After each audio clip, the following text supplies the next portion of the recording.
વચનામૃત પત્રાંક 493 6 પદનો પત્ર.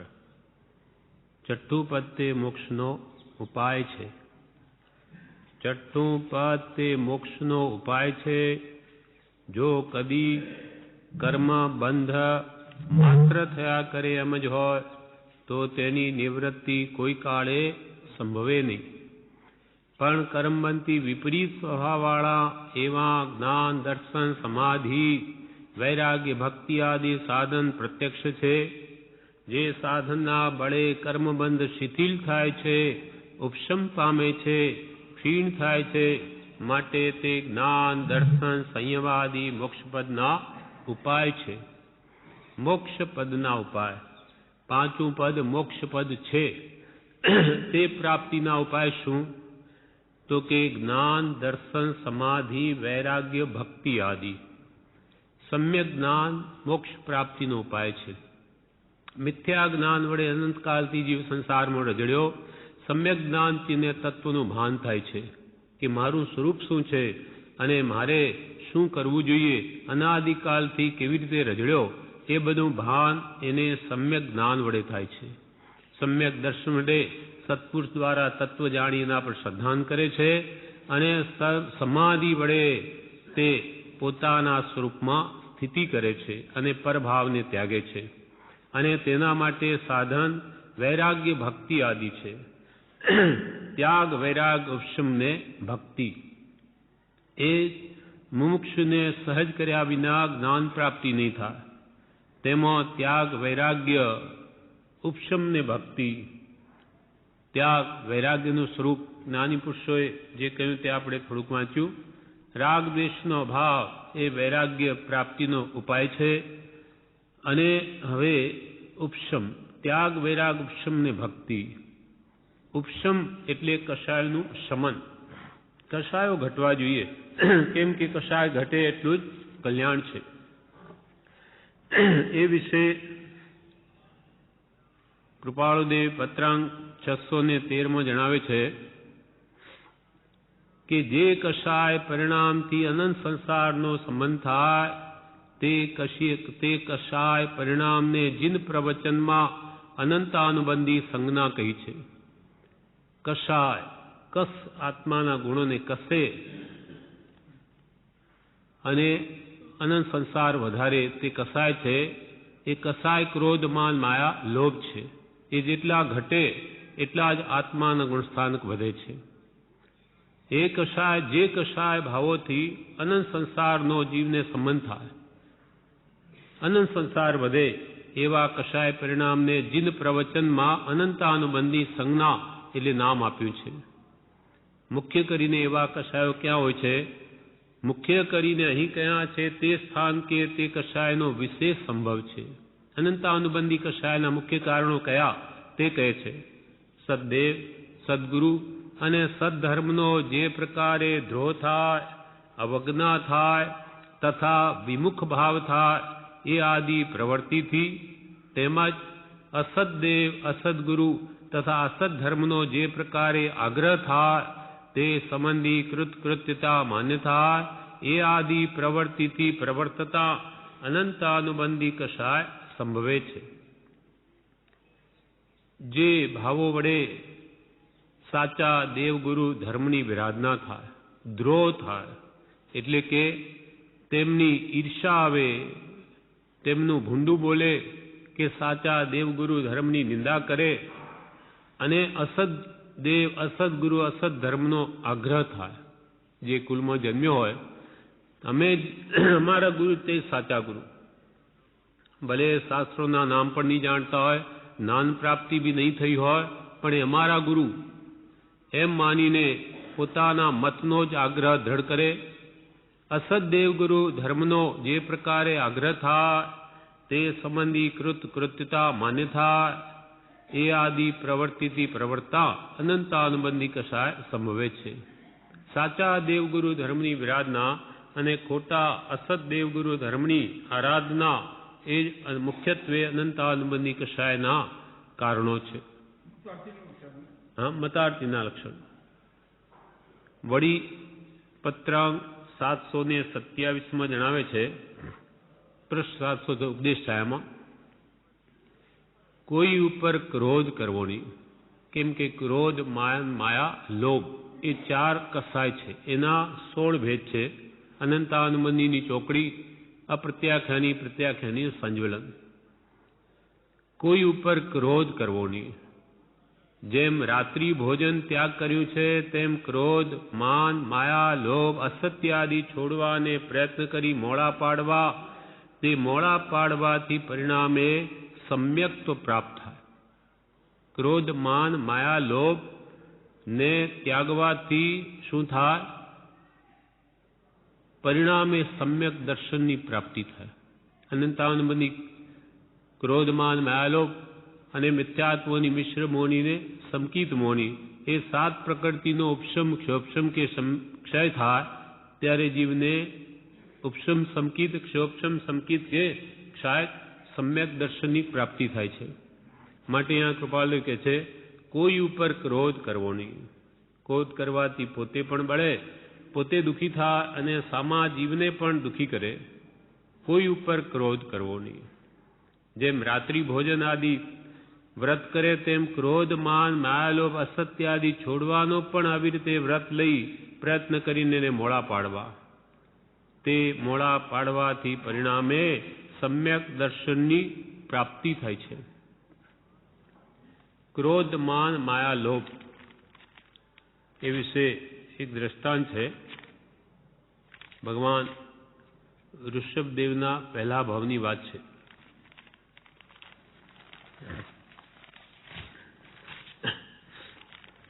ભગવાન ઋષભદેવ પૂર્વ ભાવમાં વજ્રજંગ નામના રાજા હતા. હજુ ઋષભદેવ થયા નથી તે પહેલાની વાત છે. તે વજ્રજંગ રાજા અને શ્રીમતી રાણીનું નામ, એ પોતાના સમુદાય સાથે જંગલમાં ગયા હતા. ત્યાં ચારણ મુનિ આકાશમાંથી ઉતરતા જોયા. એટલે રાજા રાણી બહુ આનંદ પામ્યા અને બહુ ઉત્સાહપૂર્વક એ મુનિઓને, એ રાજા અને રાણીએ આહારદાન આપ્યું. તે વખતે જંગલમાં ભગવાન ચારણ મુનિ ઉપદેશ આપી રહ્યા છે. ત્યાં એક નોળિયો આવ્યો, એક સિંહ આવ્યો, એક વાંદરો આવ્યો અને એક ભૂંડ આવ્યો. એ 4 જણ ત્યાં મુનિ મહાત્મા જે બોધ આપી રહ્યા છે ત્યાં બોધ સાંભળવા શાંતિથી એમની સામે બેઠા અને ટગમગ ભગવંતનું મુખ નિહાળી રહ્યા છે.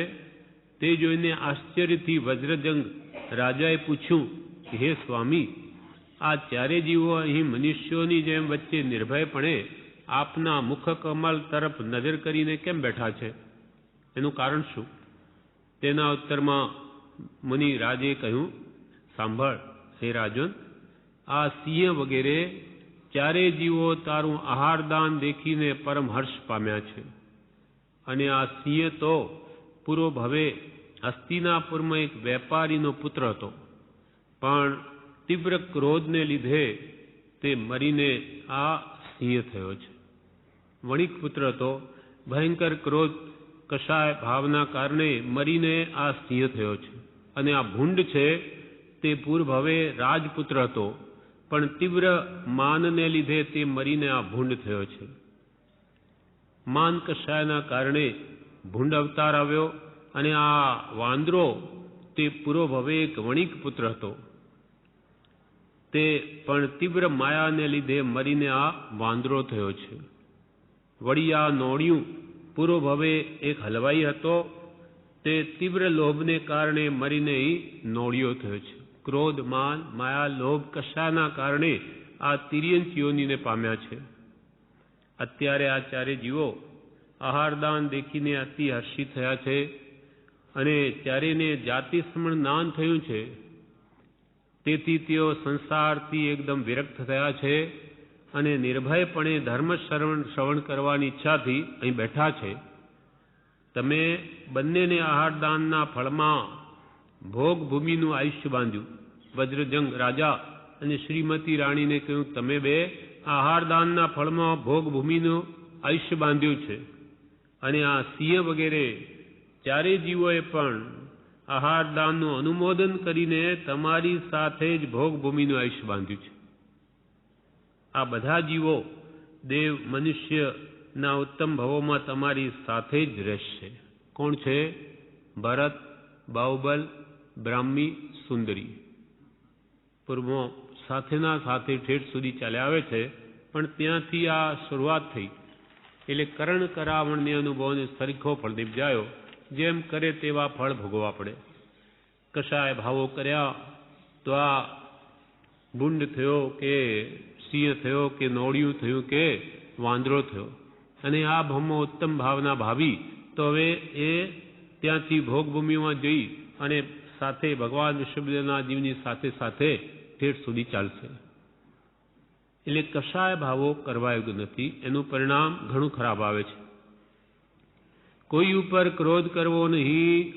જેમ રાત્રિ ભોજન ત્યાગ કર્યું છે તેમ ક્રોધ, માન, માયા, લોભ આદિ અસત્યાદિ છોડવાનો પ્રયત્ન કરી મોડા પાડવા. તે મોડા પાડવાથી પરિણામે સમ્યક્ત્વ પ્રાપ્ત થાય. કશાય ઘટે એટલે કાળે કરીને આગેને સંકિતની પ્રાપ્તિ થાય. વળી ઉપદેશ થયા 728માં કૃપાલદેવે કહ્યું પૃષ્ઠ પર, બધા કરતા હું જગતમાં મોટો થાઉં, બધા કરતા હું જગતમાં મોટો થાઉં એવી મોટાઈ મેળવવાની તૃષ્ણામાં 5 ઇન્દ્રિયોને વિશે લઈ લીન મદ્ય પીધો હોય તેની પેઠે ઝાંઝવાના પાણીની માફક સંસારમાં જીવ ભમે છે, અને કુલ, ગામ, ગતિઓને વિશે મોહના નચાવવાથી નાચ્યા કરે છે. કૃપાલ કે બધા જ કરતા હું જગતમાં મોટો થાઉં. કોઈ પણ રીતે મને મોટાઈ મળે, મોટો ગણે, સૌથી મોટો હું કહેવાઉં. આવી જે માન કશાયને લઈને મોટાઈની તૃષ્ણા છે, અને એને લઈને એવા ભાવોના કારણે 5 ઇન્દ્રિયોના વિષયમાં લયલીન દારૂ પીધો એની પેઠે ઝાંઝવાણા પાણી મૃગ તૃષ્ણાની જેમ જ્યાં સુખ છે જ નહીં એવા ભાવોથી સુખકલ્પી સંસારમાં જીવ ભમ્યા કરે છે, અને કુલ, ગામ, ગતિઓને વિશે મોહના નચાવવાથી નાચ્યા કરે છે. યશો વિજયજી જેવા આવા મહાત્મા પણ આ માન કશાયમાં આવી ગયા ત્યારે બીજા જીવોનું તો કહેવું જ શું. એના માટે બ્રહ્મચારીજીએ બોધામૃતમાં દ્રષ્ટાંત આપ્યું છે કે યશો વિજયજીના દાદી રોજ ભક્તામર એક મુનિ પાસે જઈને સાંભળીને જમતા. એવો નિયમ હતો. એટલામાં ચોમાસાના દિવસ આવ્યા. 8 દિવસ લાગટ વરસાદ પડ્યો, તેથી ભક્તામર સાંભળવા જઈ ન શક્યા. યશો વિજયજી તે વખતે 5 વર્ષના હતા. તેઓ પણ રોજે દાદીમાની સાથે ભક્તામર સાંભળવા જાય. 2-3 હવે વરસાદ પડ્યો એટલે માં જઈ ન શક્યા, એટલે 2-3 ઉપવાસ થયા. ત્યારે યશો વિજયજીએ પૂછ્યું કે કેમ માં નથી ખાતા? ત્યારે દાદીમાએ કહ્યું કે બેટા, આ ભક્તામર સાંભળ્યા વગર ખાવું નહીં એવો મારે નિયમ છે. વરસાદ પડે છે, સાંભળવા જવાતું નથી. ત્યારે યશો વિજયજીએ કહ્યું કે લો હું સંભળાવું. 5 વર્ષના છે તો કે સારું સંભળા. યશો વિજયજીએ કહ્યું મને ઊંચે આસને બેસાડો તાકામાં. જેમ પેલા ગુરુ તમને ઊંચે આસે બેસાડીને એમ બોલે એ મને બેસાડો. ડોસીમાં યશો વિજયને ઊંચકીને તાકામાં બેસાડ્યા અને પછી બોલવા કહ્યું. ત્યારે યશો વિજયજીએ ભક્તામૃત પૂરું બોલી ગયા. પછીથી વરસાદ બંધ પડ્યો એટલે ડોસીમાં મુનિ પાસે ગયા. મુનિએ પૂછ્યું કે આટલા દિવસ કેમ ના આવ્યા? ત્યારે ડોસીમાએ કહ્યું કે આ મારો જસિયો તે રોજ મને સંભળાવતો હતો. મુનિએ આ વાત સાંભળીને એમને થયું કે આવો છોકરો તે ગ્રસ્તને ઘેર શોભે નહીં. જો મુનિ થાય તો શાસનનો ઉદ્ધાર કરે. એટલે ડોસીમાને કહ્યું કે આ છોકરો અમને આપી દો. ડોસીમા હા કહી. મુનિએ યશો વિજયને દીક્ષા આપી. થોડા વર્ષોમાં તો સૂત્રો ભણી ગયા અને પછી ગુરુએ તેમને કાશી મોકલ્યા. યશો વિજય બહુ ભણ્યા. ભણીને પાછા પોતાના ગામમાં આવ્યા. હવે ઉપરા ઉપરી 2 પાઠ ઊંચે બેસીને વ્યાખ્યાન આપે અને પાઠ ઉપર ઘણી ધજાઓ લગરાવે અને મનમાં એમ માને એવો અહંકાર કે મારા જેવો કોઈ નથી. આટલો અભ્યાસી વિદ્વાન મારા જેવો કોઈ નથી. એ વાતની ડોસીમાને ખબર પડી. તેમને લાગ્યું કે કાશી ભણી આવ્યો તેથી જાણે આવડો ડોળ કરે છે, અભિમાનમાં ચડી ગયો છે, એથી એને શિખામણ આપું એમ કરીને માજી ઉપાસ રહી ગયા. યશોવીજી વ્યાખ્યાન કરતા તો ડોશીમાએ પૂછ્યું કે પહેલાના ગણધરોને કેટલા જ્ઞાન હતા? ડોશીમાં ત્યારે યશોવીજીએ કહ્યું કે 4 જ્ઞાન, મતિશ્રુત અવધિમાં પર્યવ ગૌતમાદિ ગણધરોને. ડોશીમાએ પૂછ્યું હવે વર્તમાનમાં કેટલા જ્ઞાન છે? ત્યારે યશોવીજીએ કહ્યું કે મતિશ્રુત 2 જ જ્ઞાન, તે વખતે 4 હતા, હવે 2 જ્ઞાન જ છે. ત્યારે ડોશીમાએ પૂછ્યું ગણધરો કેટલી ધજાઓ રાખતા હતા? ત્યારે યશોવીજી સમજી ગયા કે 4 જ્ઞાનના ધરતા એક પણ ધજા રાખતા નહોતા, અને 2 જ્ઞાન પણ પૂરા ક્યાં છે, અને હું એવા અહંકારમાં ચડી અને વાત સમજાઈ ગઈ. બુદ્ધિમાનો કે લીએ ઇશારા કાફી હૈ. એટલે યશોવીજી સમજી ગયા અને બધી ધજાઓ ઉતરાવી દીધી. એમના ગુરુને પણ લાગ્યું કે અભિમાનમાં ચડી ગયો છે, એટલે બોલાવીને કહ્યું યશોવીજીને કે તમે આનંદગંજીને મળજો. ગુરુના વચન ઉપર વિશ્વાસ, તેથી મનમાં રહેતું કે આનંદગંજીને મારે મળવું. એક દિવસ જંગલમાં ગયા, ત્યાં આનંદગંજી મળી આવ્યા.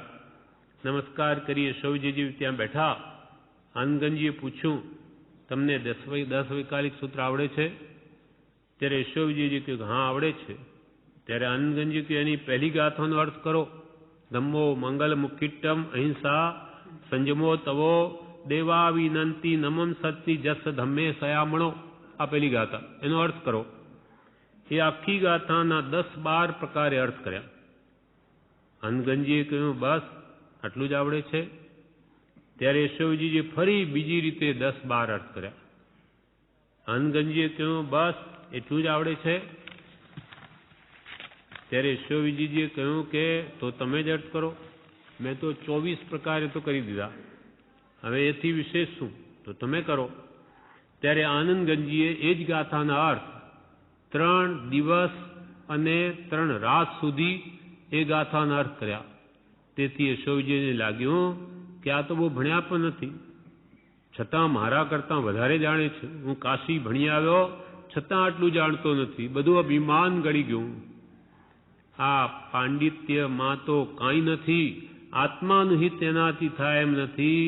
તેથી આનંદગંજીને કહ્યું કે મારું આત્મહિત થાય તેમ કરો. પછી આનંદગંજીએ એમને બોધ કર્યો.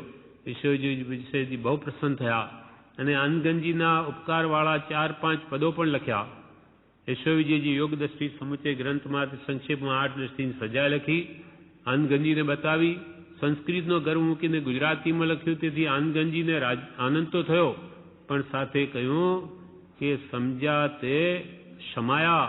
હવે ક્ષમાઓ અંતર મેં, સમજીને બીજાને કહેવાનું નથી, બહાર ફેંકી દેવાનું નથી.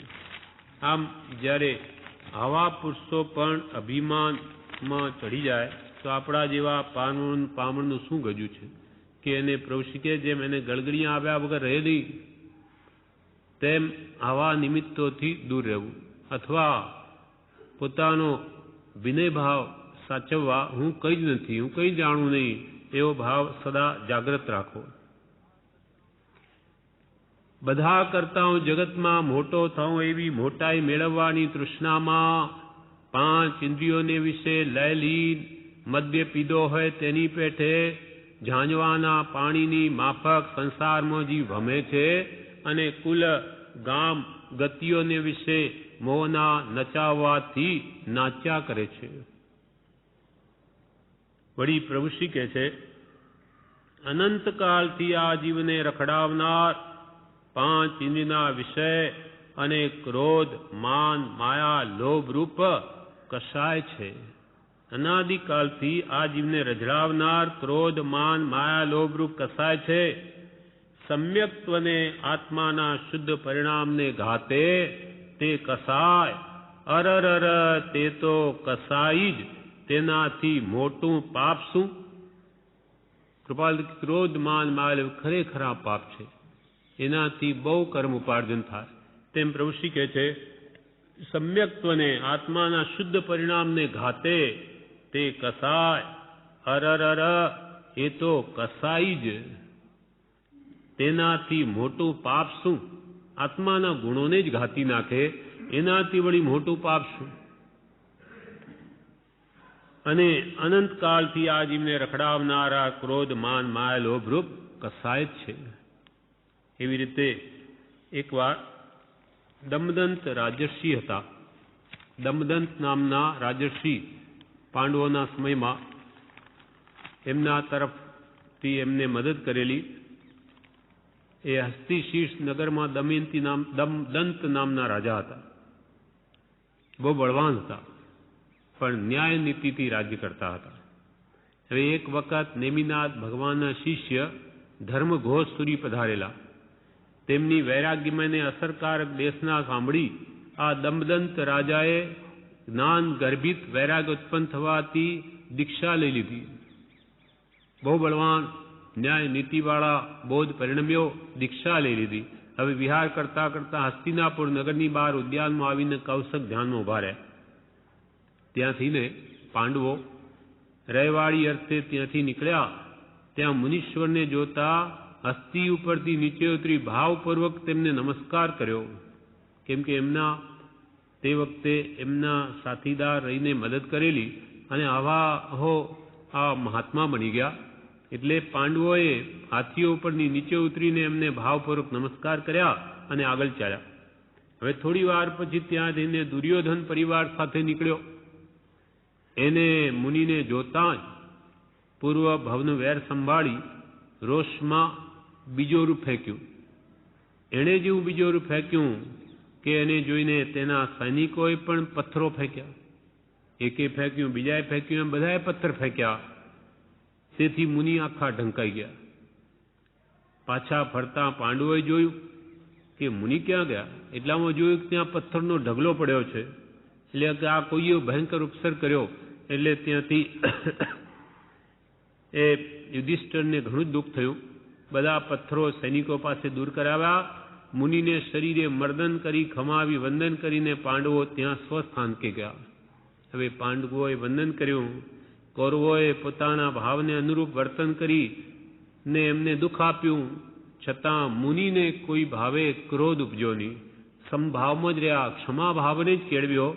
એમ બંને પ્રત્યે સંભાવ રાખી તે મુનિ કેવળ જ્ઞાન પામીને મોક્ષે પધાર્યા. એમ ક્રોધને હણવાથી મુક્તિ છે અને ક્રોધનો સદભાવ હોવાથી દુર્ગતિ છે. આ ભવમાં તે જીવ દુઃખ પામે અને પરભવમાં પણ દુઃખી જ થાય. અનંતકાળથી આ જીવને રખડાવનાર પાંચ ઇન્દ્રિયના વિષય અને ક્રોધ, માન કશાય પણ એવો છે. કેશવજીને જેમ માન થયું તેમ માનને જીત્યા વગર મોક્ષ નથી. કૃપાલ કે માનાદિક શત્રુ મહા નિજ છંદે ન મરાય અને જાતા સદગુરુ શરણમાં અલ્પ પ્રયાસ થઈ જાય. સત્પુરુષનું શરણ લે તો એ માનનો નામ સહેજે નાશ સહેજે થઈ શકે છે. બાકી સ્વમતિ સ્વશક્તિએ તે હણાવો દુર્લભ છે. માનને આવા મહાત્માઓને પણ સારી રીતે પકડે છે. એટલે કે એ પણ ભૂલી જાય છે. જ્ઞાનનો પણ મદ હોય, ધનનો મદ હોય, બળનો હોય, રૂપનો હોય, તે જ્ઞાનનો પણ મદ હોય. એવા એક સાગરાચાર્ય હતા. એ સાધારણ સાધુ તરીકે આચાર્ય એમના ગુરુના પણ ગુરુ એક કાલિકાચાર્ય હતા. તેમને પોતાના ગુરુની ખબર નહીં કે આ મારા ગુરુને ગુરુ છે. એટલે એની જ્ઞાનપૂર્વક ક્રિયા જોઈને સાગરાચાર્ય વિચાર્યું કે આ વૃદ્ધ મુનિ કોણ છે બુદ્ધિમાન. એટલે સાગરાચાર્ય જે વ્યાખ્યાન આપે તે કાલિકાચાર્ય શાંતિથી સાંભળે. એટલે એમને થયું વૃદ્ધ છે બુદ્ધિમાન. એટલે પછી એ શ્રુતસ્કંદ ભણાવતા હતા. એટલે કહેવા લાગે કે મુનિ ધ્યાનથી સાંભળજો. પોતે મહાવિદ્વાન છે કાલિકાચાર્ય, પણ એ એકલા આવ્યા છે, શાંત બેઠા છે અને એને ખબર નથી કે આ મારા ગુરુના ગુરુ છે. પછી જ્યારે એમના શિષ્યો પાછળથી આવ્યા ત્યારે ભાન થયું કે અરે આ તો મારા ગુરુના ગુરુ છે. અને પહેલા તો એમ કહ્યું કે આ વ્યાખ્યાન પૂરું થયા પછી સમજાણું તો એ મૌન રહ્યા, બોલ્યા નહીં. હવે ખબર પડી ત્યારે પછી એમને એ નમે છે ને માફી માંગે છે કે આપ તો મારા ગુરુના ગુરુ, મેં આપની આશાત ન કરી. તે વખતે એનો મદ હણવા માટે એણે એમ કહ્યું કે સાગર મુનિને પ્રતિબોધ માટે કહ્યું કે એક પ્યાલો ભરીને નદીમાંથી રેતી લઈ આવ્યા, એટલે કે ચાળી, પછી કે એને એક ઠેકાણે મૂકો. ત્યાં મૂક્યા પછી પાછી ઉપાડીને બીજે મૂકો, પાછી લઈને ત્રીજે મૂકો. આમ કેટલી વાર આગુ પાછું કરાવીને પછી જોયું કે રેતી સાવ થોડી જ રહી. એના ઉપરથી એને ઉપદેશ આપ્યો. સાગર મુનિને કહ્યું, વત્સ, જેમ નદીમાં સ્વાભાવિક ઘણી રેતી છે તેમ તીર્થંકરોમાં સંપૂર્ણ જ્ઞાન રહેલું છે. જેમ પ્યાલા વડે નદીમાંથી થોડી રેતી લીધી તેમ ગણધરોએ જિનેન્દ્રો પાસેથી થોડું શુદ્ધ ગ્રહણ કર્યું. ભગવાનની પાસે તો અનંત જ્ઞાન હતું, તેમાંથી ગણધરોએ પ્યાલા માફક એક થોડુંક શુદ્ધ ગ્રહણ કર્યું અને અનુક્રમે કાળાદિના દોષથી અલ્પતર બુદ્ધિવાળા શિષ્યોને વિશે વિસ્મૃતિ વગેરેના કારણથી તે પણ ક્ષીણ થતું જતું હાલમાં ઘણું જ થોડું જ્ઞાન રહ્યું છે. રેતી અહીંયાથી ઉપાડી થોડી ત્યાં રહી ગઈ, બીજે ઉપાડી ફરી ત્યાં રહી ગઈ.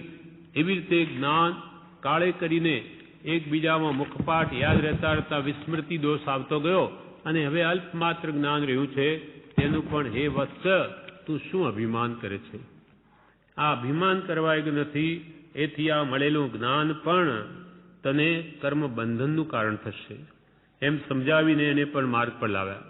એમ માથે ગુરુ હોય તો માનાદિક શત્રુ મહા નિજ છંદે ન મરા, પણ જાતા સદગુરુ શરણમાં અલ્પ પ્રયાસે જાય. અનંતકાળથી આ જીવને રખડાવનાર ક્રોધ, માન, માયા અને લોભરૂપ કસાય છે. માયા પણ મૂંઝવે મહાત્માઓને. એક મહાત્મા એ ખૂબ તપસ્વી હતા, ઘણું તપ કરે, એટલે 4 મહિનાનો ઉપવાસ થતા પૂરા થયા એટલે ગામવાળાએ વિચાર કર્યો કાલે આપણે એમનો વરઘોડો કાઢવો, એમને બહુમાન કરવું એમનું. એ મહાત્મા હતા, સાચા જ્ઞાની, એમને આ ગમ્યું નહીં એટલે સવાર થતાં જ વિહાર કરીને ચલા ગયા. યોગાનુયુગે ત્યાં કોઈ બીજો એક મહાત્મા આવી ચડ્યો કે જેનું રૂપ રંગ થોડુંક મળતું જ આવતું હતું. હવે સવારમાં એણે જોયું કે આટલું બધું આ ધામધૂમ ને મને આમ કરે શું? એને થયું કે ભલે ને કરે, આપણે શું આપણું માનપાન થાય, એમ કરીને એને બધું થવા દીધું. જ્યારે એણે કંઈ તપશ્ચર્યા કરી નહોતી, માયા કરી, એથી મરીને તે હાથી થયો. આ પ્રમાણે જે કશાય ભાવો મહાત્માની મૂંઝવે, હલકી ગતિમાં લઈ જાય તો આપણી તો શું દશા થાય? આવી રીતે લોભ એ પણ પાપનો બાપ છે. લોહો સર્વ વિનાશનો, લોભ તો સર્વનાશ કરે છે. એક સાગર નામના શેઠ હતા, કરોડોનું ધન હોવા છતાં અત્યંત લોભ. એટલે હવે ઘરમાં પણ એમને સુખે બધાને ખાવા પણ દે નહીં. 4 દીકરાઓ વહુઓ હતી. ઘરમાં કંઈ પણ સારા કપડાં પહેરે કે વસ્તુ લાવે કે ડોસાને ગમે નહીં, કજિયા કંકાસ કરે, બધા દુઃખી છે. હવે એક દિવસે ચારે વહુઓ બેઠી વિચારે છે કે શું કરવું? શાંતિથી ઘરમાં આ ડોસા જીવાઈ દેતા નથી, ખાવાઈ દેતા નથી. એટલામાં એક યોગીની ત્યાંથી જે જતી હતી, એને ત્યાં એમની એ વિચાર કરતા ચિંતામાં જોઈને તે ત્યાં આવી. આકાશગામીની વિદ્યા વડે ક્યાંય જતી હતી, બસ એને પ્રસન્ન કરી એટલે એને એમને વિદ્યા આપી દીધી, યોગ આકાશગામીની. એથી હવે એ પણ એ કન્યાઓ બધા સૂઈ ગયા પછી કે છે કે એ રત્નદીપે જવા લાગી.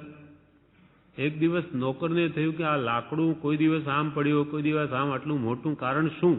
સવાર રાત્રે એને જોયું કે એના ઉપર બેસીને જાય છે. એટલે લાકડાના બખોલ મેં એ પોતે ઘૂસી ગયો નોકર. એ ત્યાં જઈને જોયું કે ઓહ, રત્નદીપ, એને પણ રત્નો લીધા, એ લઈ આવ્યો, વેચ્યા, સુખી થઈ ગયો.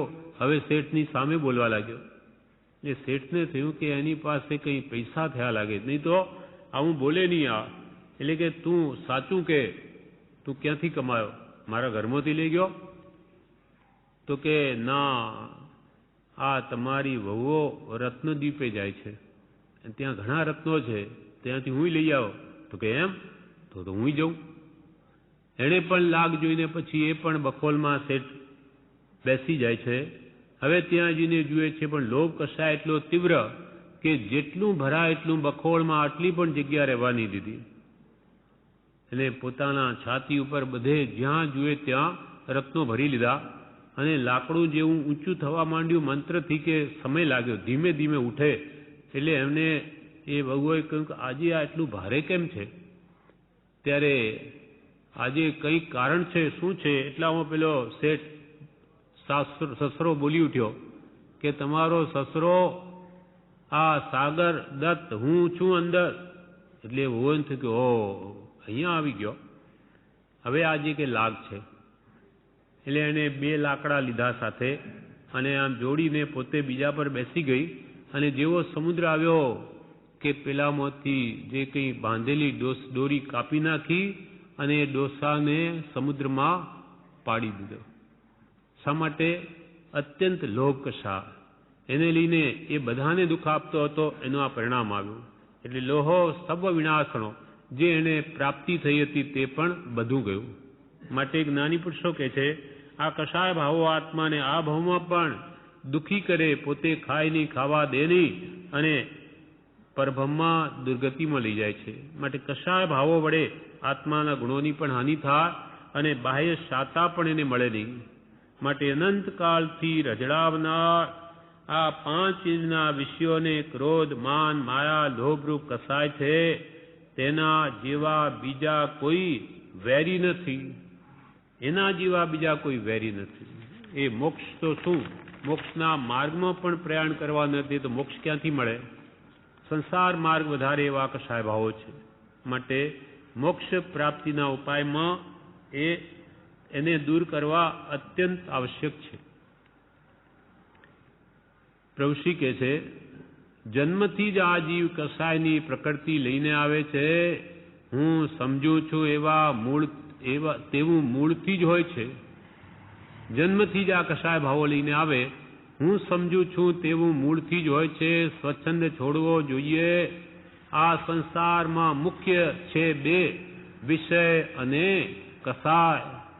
આ જીવ આત્માને સંભાળતો નથી, લાજ વિનાનો છે, નકટો છે, દુશ્મનને પોતાને ઘેર બોલાવે છે, તેની જ સેવા કરે છે. પછી તેનું સારું ક્યાંથી થાય?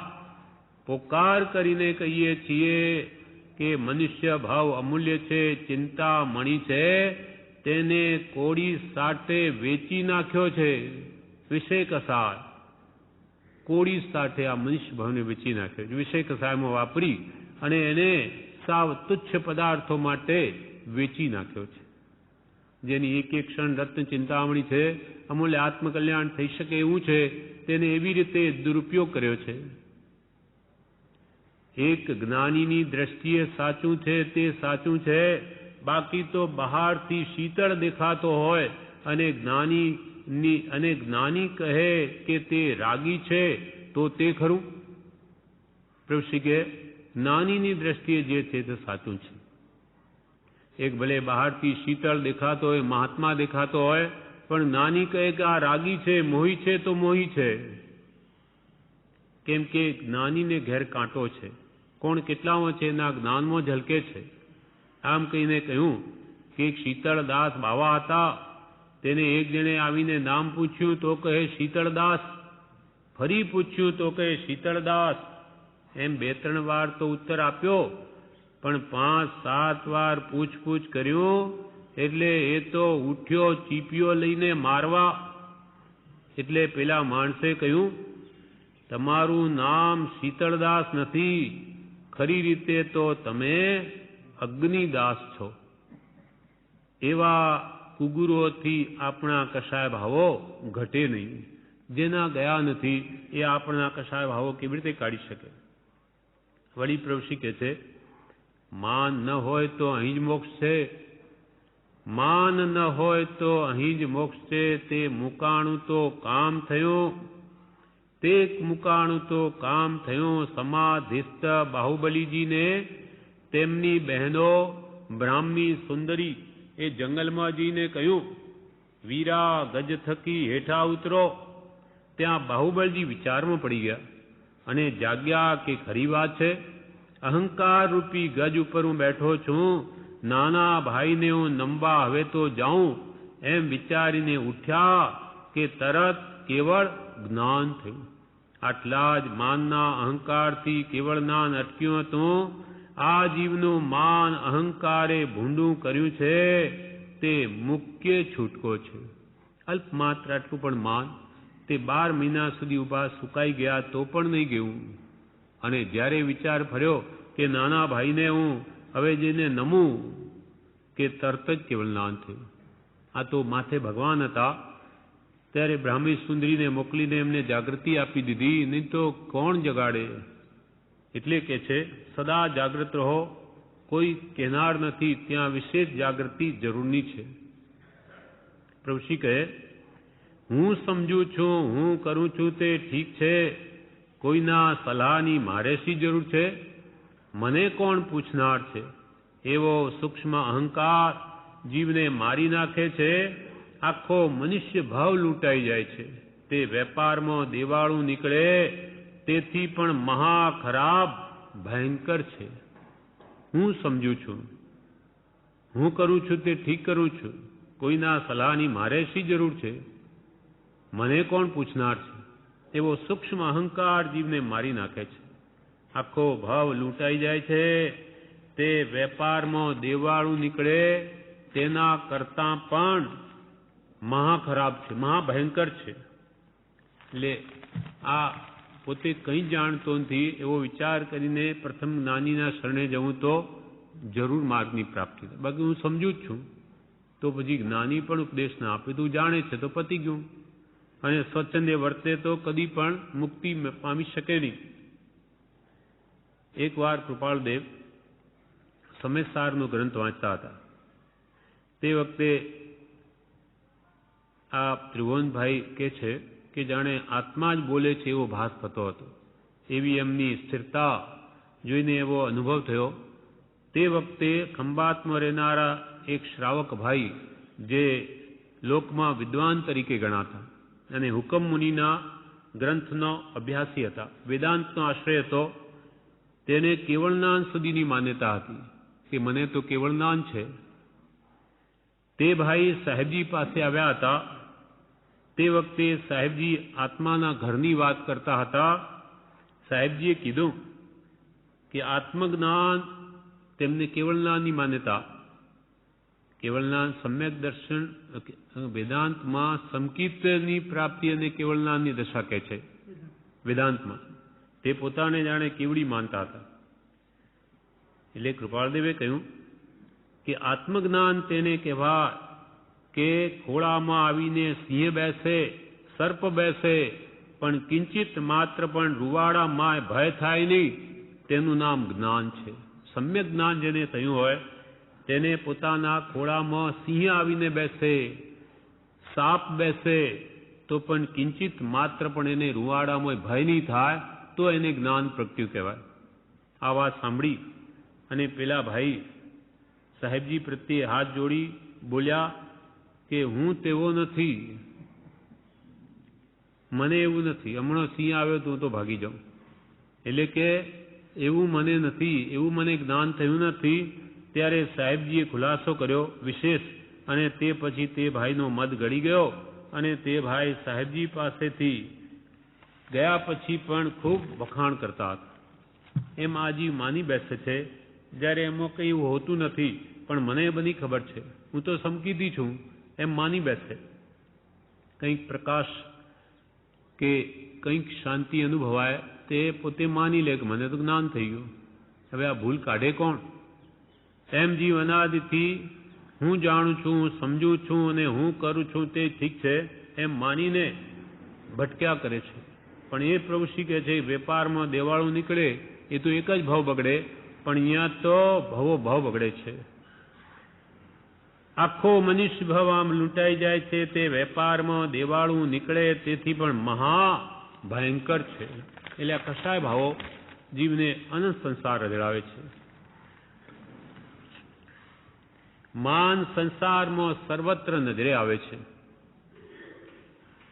બોધામૃત ભાગ 1 કહે છે, માન સંસારમાં સર્વત્ર નજરે આવે છે. ખાતા પીતા ચાલતા બેસતા જીવ માન સાથે રાખીને ફરે છે. વિચારે કે મેં શું કર્યું? અભિમાન કરવા જેવું તો કશું છે નહીં. વિભાવ અને અહમ ભાવને લઈને જીવને એવા વિચાર નથી આવતા. અમૃતચંદ્રાચાર્ય તત્વારસાર ગ્રંથમાં છેવટે લખ્યું, મેં કશું કર્યું નથી. ધાતુને લઈને શબ્દ થયા, શબ્દોથી વાક્ય બન્યા અને વાક્યોથી આ ગ્રંથ બન્યો. એમાં મેં શું કર્યું? કશું કર્યું નથી. સમજણ હતી તેથી અભિમાન ન થયું. અને અજ્ઞાની જીવ કંઈ પણ થોડું કરે તો એ બતાવે કે જુઓ મેં આ કેવું કર્યું. આ પેલા રામા રામો રામા એ બધા જે શબ્દોના એ વ્યાકરણના પ્રયોગો છે એને ધાતુ કહેવાય. હા, શબ્દ શું કહ્યું? ટૂંકું રૂપ. શબ્દોનું ટૂંકું રૂપ એને કહે છે ધાતુ. મને ખ્યાલ નથી વધારે. શબ્દોનું ટૂંકું રૂપ એને કહે છે ધાતુ. હવે બોધામૃત ભાગ 3 જણાવે છે, ઉપશમ પણ આત્મા છે. આત્મામાં કશાય ભાવો નથી. આત્મા સર્વથા ક્રોધ માન માયા લોભના અંશોથી રહિત છે સંપૂર્ણપણે. એનો અનંતાંશ પણ આત્મામાં નથી, કેમ કે આત્માનો સ્વભાવ નથી. ઉપશમ પણ આત્મા છે. ક્રોધ માન માયા લોભ કામ આદિ વિકારો જ આત્માના અંતરંગ શત્રુઓ છે. ક્રોધ માન માયા લોભ કામ આદિ વિકારો જ આત્માના અંતરંગ શત્રુઓ છે. પોતાનું યથાર્થ સ્વરૂપ ક્રોધાદિની હાજરીમાં ટકી શકતું નથી. તેથી મહાપુરુષોએ હૃદયને પવિત્ર રાખવા તે વિકારોનો પરાજય કર્યો છે અને ઉપશમ સ્વરૂપ બન્યા છે. તથા ઉપશમ સ્વરૂપ એવા સત્શાસ્ત્રનો પરિચય કરતા રહેવા બોધ કર્યો છે. આત્મા તો કશાય ભાવોથી રહી છે. માટે ક્રોધ માન માયા લોભ કામાદિ આ વિકારો છે જે આત્માના અંતરંગ શત્રુઓ છે, આત્માના ગુણોને ઘાતનારા છે. અને પોતાનું યથાર્થ સ્વરૂપ જે છે આત્માનું, એને આ ક્રોધાદિની હાજરીમાં એ ટકી રહેતું નથી, એ અવરાય છે. તેથી મહાપુરુષોએ હૃદયને પવિત્ર રાખવા માટે એ વિકારોનો, ક્રોધ માન માયા લોભ કામાદિ વિકારોનો પરાજય કર્યો છે કે જેથી હૃદય પવિત્ર રહે અને ઉપશમ સ્વરૂપ આત્માનું જે સહસ્વરૂપ છે તે પ્રાપ્ત થાય. ઉપશમ સ્વરૂપ પ્રાપ્ત કરવા સત્શાસ્ત્રનો પણ પરિચય કરવાનો જ્ઞાની પુરુષોએ બોધ કર્યો. કશાય ભાવો કેમ ઘટે? વારંવાર શાસ્ત્રો વાંચી સત્પુરના બોધ વડે એ કશાય ભાવોના વિપરીત ભયંકર સ્વરૂપને જાણી તેથી હંમેશા દૂર રહે અને એના જે પ્રતિપક્ષી ગુણો છે, ક્ષમા વિનય સરળતા સંતોષ આદિ ગુણોને ધારણ કરવાનો પ્રયાસ કરે અને છોડે નહીં તો કોઈ દિવસે પણ એનું કલ્યાણ થાય નહીં. એક રૂપી નામનો રાજા હતો કે જેને ભગવંત પાસે દીક્ષા લીધી અને એણે કહ્યું કે બધા તું પાપને આલોચના કર, પણ ત્યાં પણ માયા કરી, છુપાવ્યું તો બધું કરતા છતાં લાખ ભાવ કરવા પડ્યા. કે છે કે ક્ષિતિ પ્રતિષ્ઠિત નગરમાં રાજાને રૂપી નામની એક પુત્રી હતી. રાજાએ તેને પરણાવી કે તરત જ તેનો પતિ મૃત્યુ પામ્યો. રૂપી વિધવા થઈ ગઈ.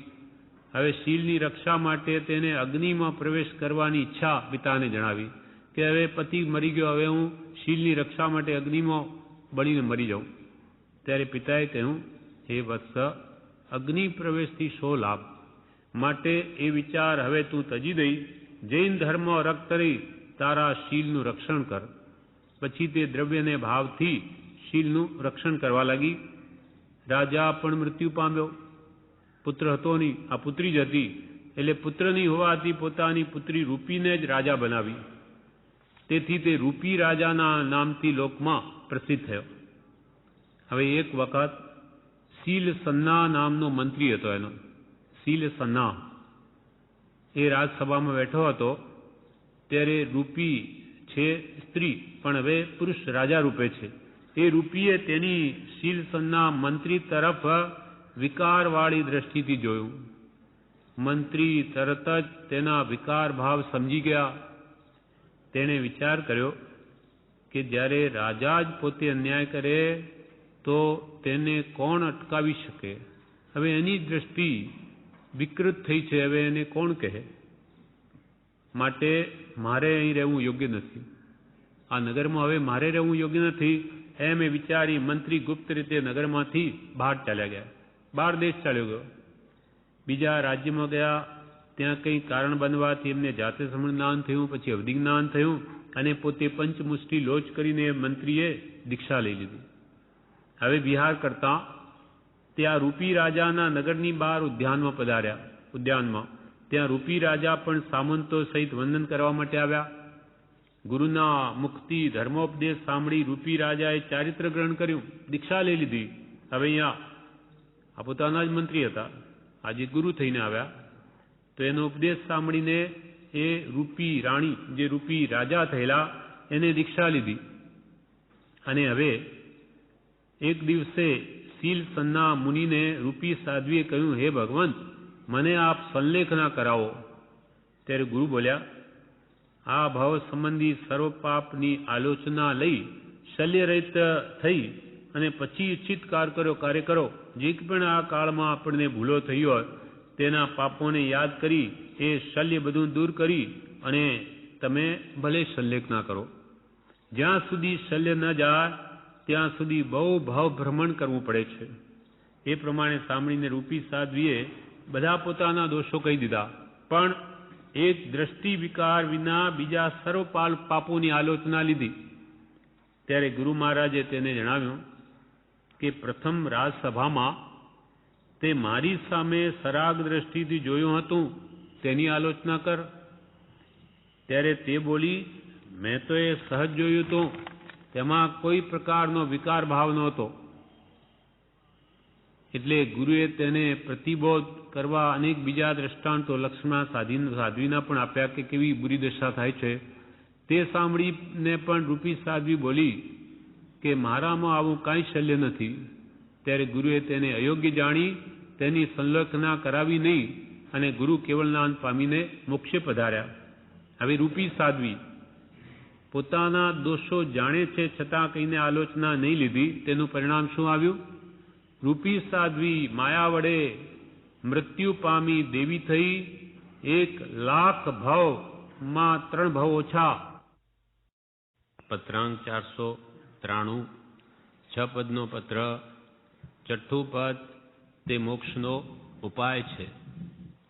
છઠ્ઠું પદ તે મોક્ષનો ઉપાય છે. જો કદી કર્મબંધ માત્ર થયા કરે એમ જ હોય તો તેની નિવૃત્તિ કોઈ કાળે સંભવે નહીં.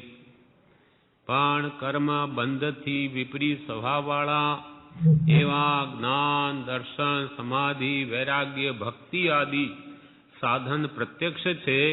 જે સાધનના બળે કર્મબંધ શિથિલ થાય છે, ઉપશમ પામે છે, ક્ષીણ થાય છે.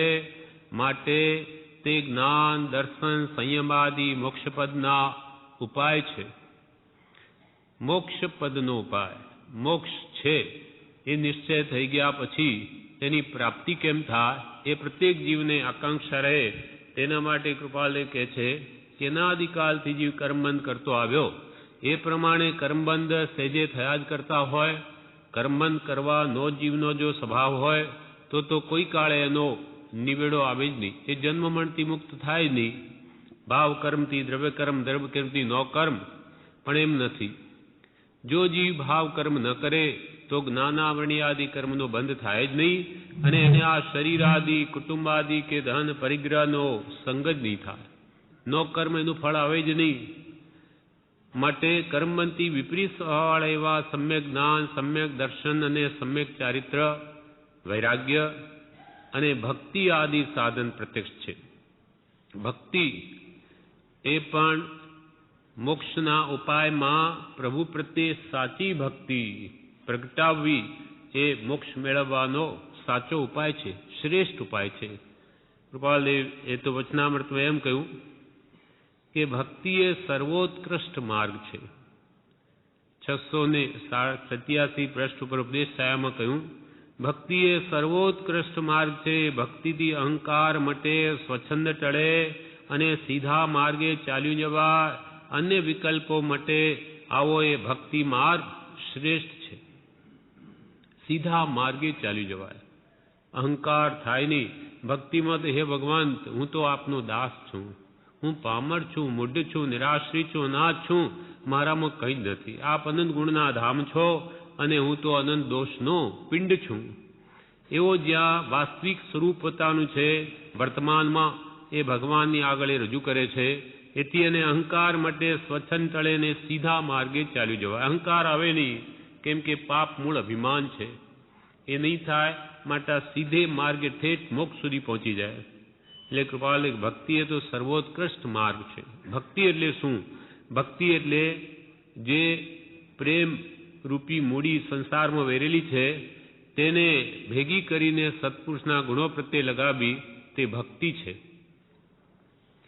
વળી પરમ કૃપાલુ 380મા પત્રમાં કહે છે, પ્રભુ ભક્તિમાં જેમ બને તેમ તત્પર રહેવું એ મોક્ષનો ધુરંધર માર્ગ મને લાગ્યો છે. કૃપાલ કે મને તો એમ લાગ્યું છે કે મોક્ષનો ધુરંધર,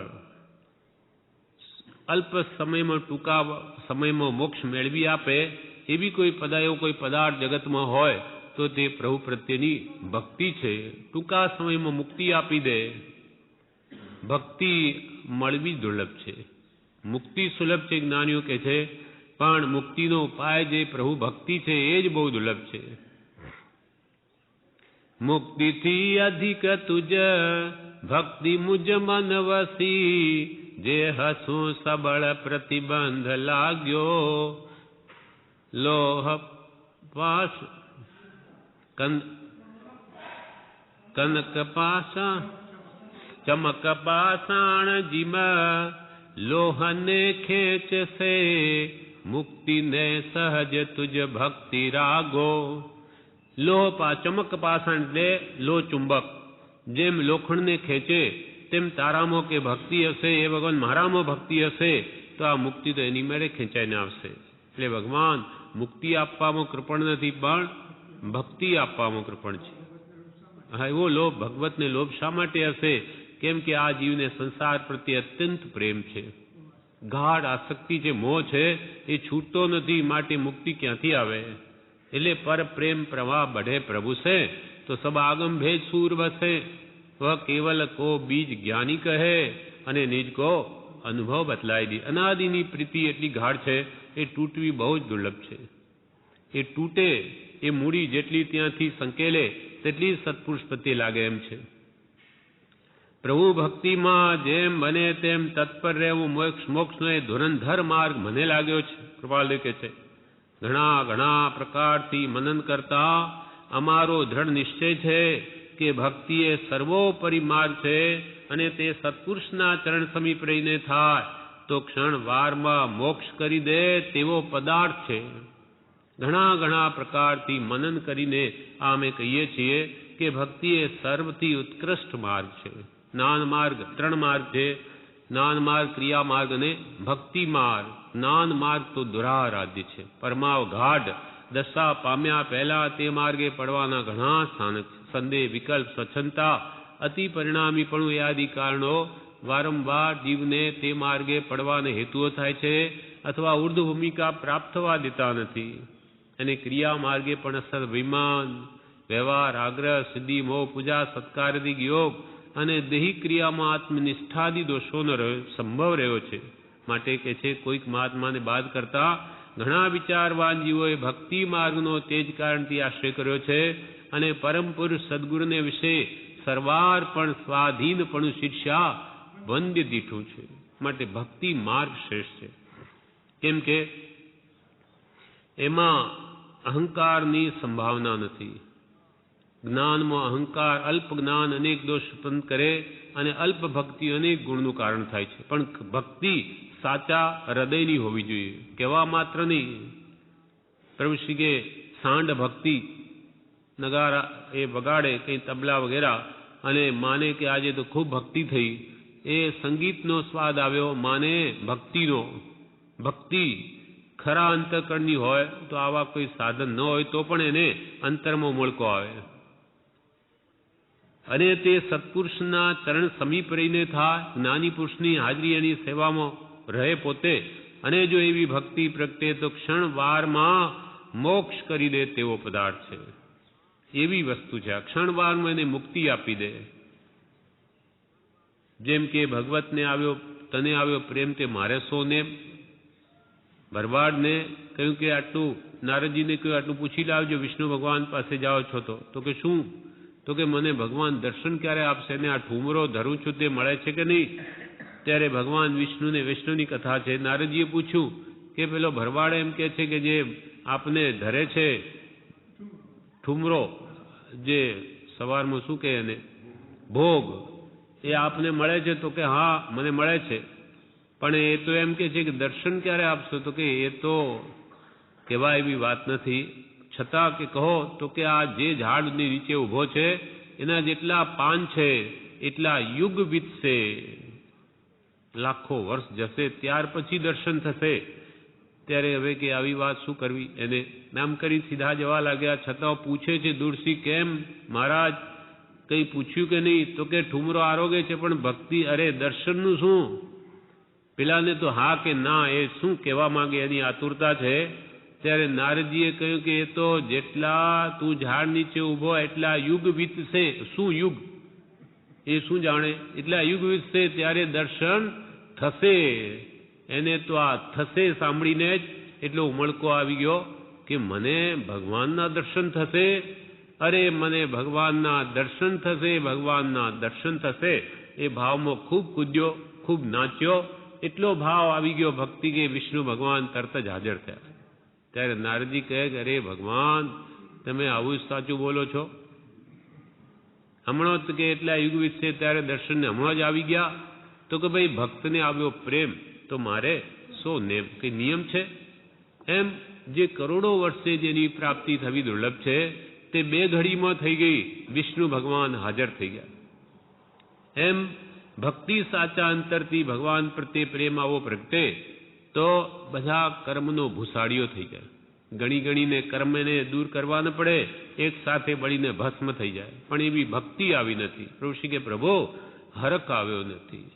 અંતરથી ભાવ, ઉલ્લાસ આવવો જોઈએ તો કર્મ નાશ થતા વાર ન લાગે. પણ એની ભક્તિ એવી છે, ભક્તિ એટલે પ્રેમ, પણ એ સંસાર પ્રત્યે છે. હમણાં કંઈ પણ ત્યાં આગુ પાછું થાય તો તરત ભાગે કે ભાઈ શું કરીએ, ઘરમાં એવું થઈ ગયું, ફલાણું બગડી જાય. કેમ કે ત્યાં એની ભક્તિ સંસારની ભક્તિ છે. એ પ્રેમ જો સત્પુરુષ પ્રત્યે થાય તો એ બધું કરવા તૈયાર છે. વળી પત્રાંગ 394 કૃપાલદેવે કહ્યું, ભક્તિ પ્રધાન દશાએ વર્તવાથી જીવના સ્વચ્છંદાદિ દોષ સુગમપણે વિલય થાય છે. આ મોક્ષનો ઉપાય છે. સ્વચ્છંદ અનાદિકાલથી જીવને રખડાવે છે. એમ ભક્તિ પ્રધાન દશાએ વર્તવાથી જીવના સ્વચ્છંદાદિ દોષ સુગમપણે વિલય થાય છે. એવો પ્રધાન આશય જ્ઞાની પુરુષોનો છે. બ્રહ્મચારી માં કેટલા શાસ્ત્રોનું જ્ઞાન હોવા છતાં તેમના વચનમાં પ્રજ્ઞાબોધમાં તેમણે પરમ કૃપાળદેવની ભક્તિની જ પ્રાધાન્યતા રાખી છે. ગાથે ગાથે પ્રતિ ગાથામાં શરૂઆતની પાઠની શરૂઆતમાં જ પરમ કૃપાળદેવની અત્યંત ભક્તિ કરી છે.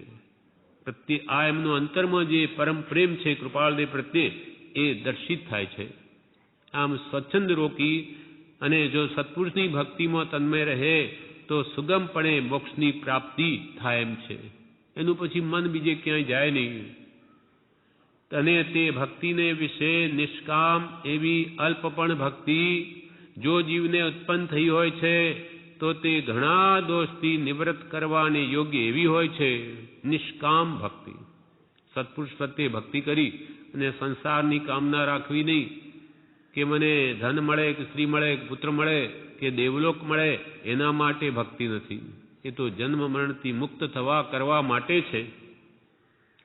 તે ભક્તિને વિશે નિષ્કામ એવી અલ્પ પણ ભક્તિ જો જીવને ઉત્પન્ન થઈ હોય છે તો તે ઘણા દોષથી નિવૃત્ત કરવાની યોગ્ય એવી હોય છે.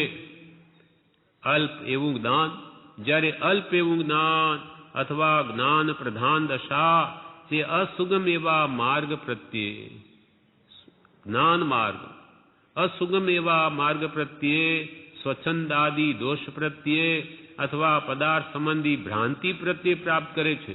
અલ્પ એવું જ્ઞાન હોય, મને તો સમજી ગયો, મને જણાઈ ગયું, સ્વચ્છંદ આવે, સ્વચ્છંદે વર્તે, કાં પછી પદાર્થ સંબંધી ભ્રાંતિ પ્રત્યે પ્રાપ્ત થાય છે.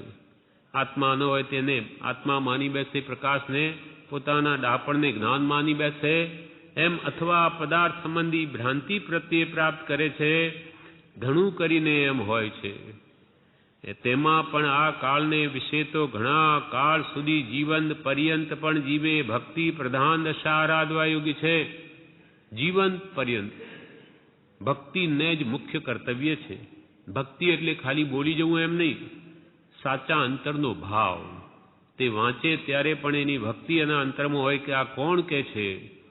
કહેનાર પુરુષ પ્રત્યે અત્યંત બહુમાન, અત્યંત પ્રેમ ભાવ હોય તે ભક્તિ છે. માત્ર અહીંયા આવીને બોલી ગયા એટલે આપણે ભક્તિ કરી આવ્યા આમાં થઈ રહ્યું એમ નથી. જેટલો અંતરનો સાચો પ્રેમ હશે તેટલી ભક્તિ થશે, ને નહીં તો એ કહેવા માત્ર છે. તેમાં પણ આ કાળને વિશે ઘણા કાળ સુધી જીવન પર્યંત પણ જીવે ભક્તિ પ્રધાન દશા આરાધવા યોગ્ય છે. એની ભક્તિ એના પ્રત્યેક કાર્યમાં હોવી જોઈએ, ચાહે વ્યવહારિક કાર્ય હોય કે પારમાર્થિક હોય. એના પ્રતિ સમયે એનામાં ભક્તિ એટલે સત્પુરુષની આજ્ઞાની ઉપાસના એથી વિરુદ્ધ કદી જાય નહીં, કેમ કે એને સત્પુરુષ પ્રત્યે પ્રેમ છે. એની આજ્ઞાથી વિરુદ્ધ વર્તે નહીં તો એની ભક્તિ સાચી. એવો નિશ્ચય જીવન પર્યંત પણ જીવે ભક્તિ પ્રધાન દશા આરાધવા યોગ્ય છે. એવો નિશ્ચય જ્ઞાનીઓએ કર્યો જણાય છે. અમને એમ લાગે છે અને એમ જ છે. જીવન પર્યંત ભક્તિ પ્રધાન દશા આરાધવા યોગ્ય છે. વળી કૃપાલ કહે છે કે અમે એવો નિશ્ચય કર્યો છે, એમ અમને લાગે છે ને એમ જ છે. બધા જ્ઞાનીઓનો એક જ અભિપ્રાય છે. એટલે બ્રહ્મચારીજીએ પણ પ્રજ્ઞાબોધમાં લખ્યું, અરે આ કળી કાળે તો ભક્તિ માર્ગ જ શ્રેષ્ઠ જો. અરે આ કળી કાળે તો ભક્તિ માર્ગ જ શ્રેષ્ઠ જો. સર્વ સંતની શિખામણ આઉરે ધરો રેલો. સર્વ સંતની, સર્વ સત્પુરુષોની, સર્વ સંતની શિખામણ આઉરે ધરો રેલો. અરે વાલા સદાચરણ પણ સેવો કરી વિચારજો. એક લક્ષ્યથી અકામ ભક્તિ આદરો રેલો. અરે વાલા સદાચરણ પણ સેવો કરી વિચાર કરીને પણ આચરણ તો હંમેશા સમ્યક જ રાખવું. આચરણના ઠેકાણા નહીં હોય અને કેવું ભગવાનની ભક્તિ કરું ધૂળ કરે. સદાચરણ એ મોક્ષ માર્ગનો પ્રથમ પાયો છે. આચાર પ્રથમો ધર્મ, 7 વ્યસનનો ત્યાગ વગેરે જીવનમાં પ્રથમ હોવું જોઈએ, નહીં તો એ જીવ ભક્તિ કરવાને યોગ્ય નથી. અરે આ કલિકાલે તો ભક્તિ માર્ગ શ્રેષ્ઠ જો. સર્વ સંતની શિખામણા ઉરે ધરો, હૃદયમાં ધારણ કરો અને સદાચરણ પણ સેવો કરી વિચારજો. એક લક્ષથી અકામ ભક્તિ આદરો. એક લક્ષ માત્ર આત્માર્થે ભક્તિ કરું છું, સત્પુરુષના ગુણોની ભક્તિ કરું, કેમ કે ગુણો મારે મેળવવા છે એના માટે, અન્ય કોઈ પ્રયોજન અર્થે નહીં. એમ એક લક્ષથી અકામ ભક્તિ આદરો, નિષ્કામ ભક્તિ આદરો. જો કે જ્ઞાની ભક્તિ ઈચ્છતા નથી, કૃપાલ કે મોક્ષાભિલાષીને તે કર્યા વિના ઉપદેશ પરિણમતો નથી અને મનન તથા નિધિ ધ્યાસ સદાદિનો હેતુ થતો નથી. માટે મુમુક્ષુએ જ્ઞાનીની ભક્તિ અવશ્ય કર્તવ્ય છે એમ સત્પુરુષોએ કહ્યું છે. કેમ કે એ જેની ભક્તિ કરી એના પ્રત્યે આપણને બહુમાન નહીં હોય તો એની વાત આપણા જીવનમાં ઉતરે નહીં, એની આજ્ઞા ઉપાસાય નહીં. માટે કૃપાલદેવ પ્રત્યે આપણે ભક્તિ હોય તો એના પ્રત્યે અત્યંત બહુમાન હોવું જોઈએ, તો જ એની આજ્ઞા આરાધાય. વળી કે છે, પ્રભુશ્રી કે છે, એક મુમુક્ષુએ કોઈએ પ્રશ્ન કર્યો કે પાપ દોષ તો અનંતકાળથી અનેક પ્રકારના કર્યા છે, તે નાશ કરવાનો મુખ્ય ઉપાય કયો? પ્રભુશ્રીને કોઈ મુમુક્ષુએ પૂછ્યું કે અનંતકાળથી આ આત્મા પાપ કરતો આવ્યો અજ્ઞાનવશ, તો હવે સર્વ પાપ નાશ કરવાનો ઉપાય શું?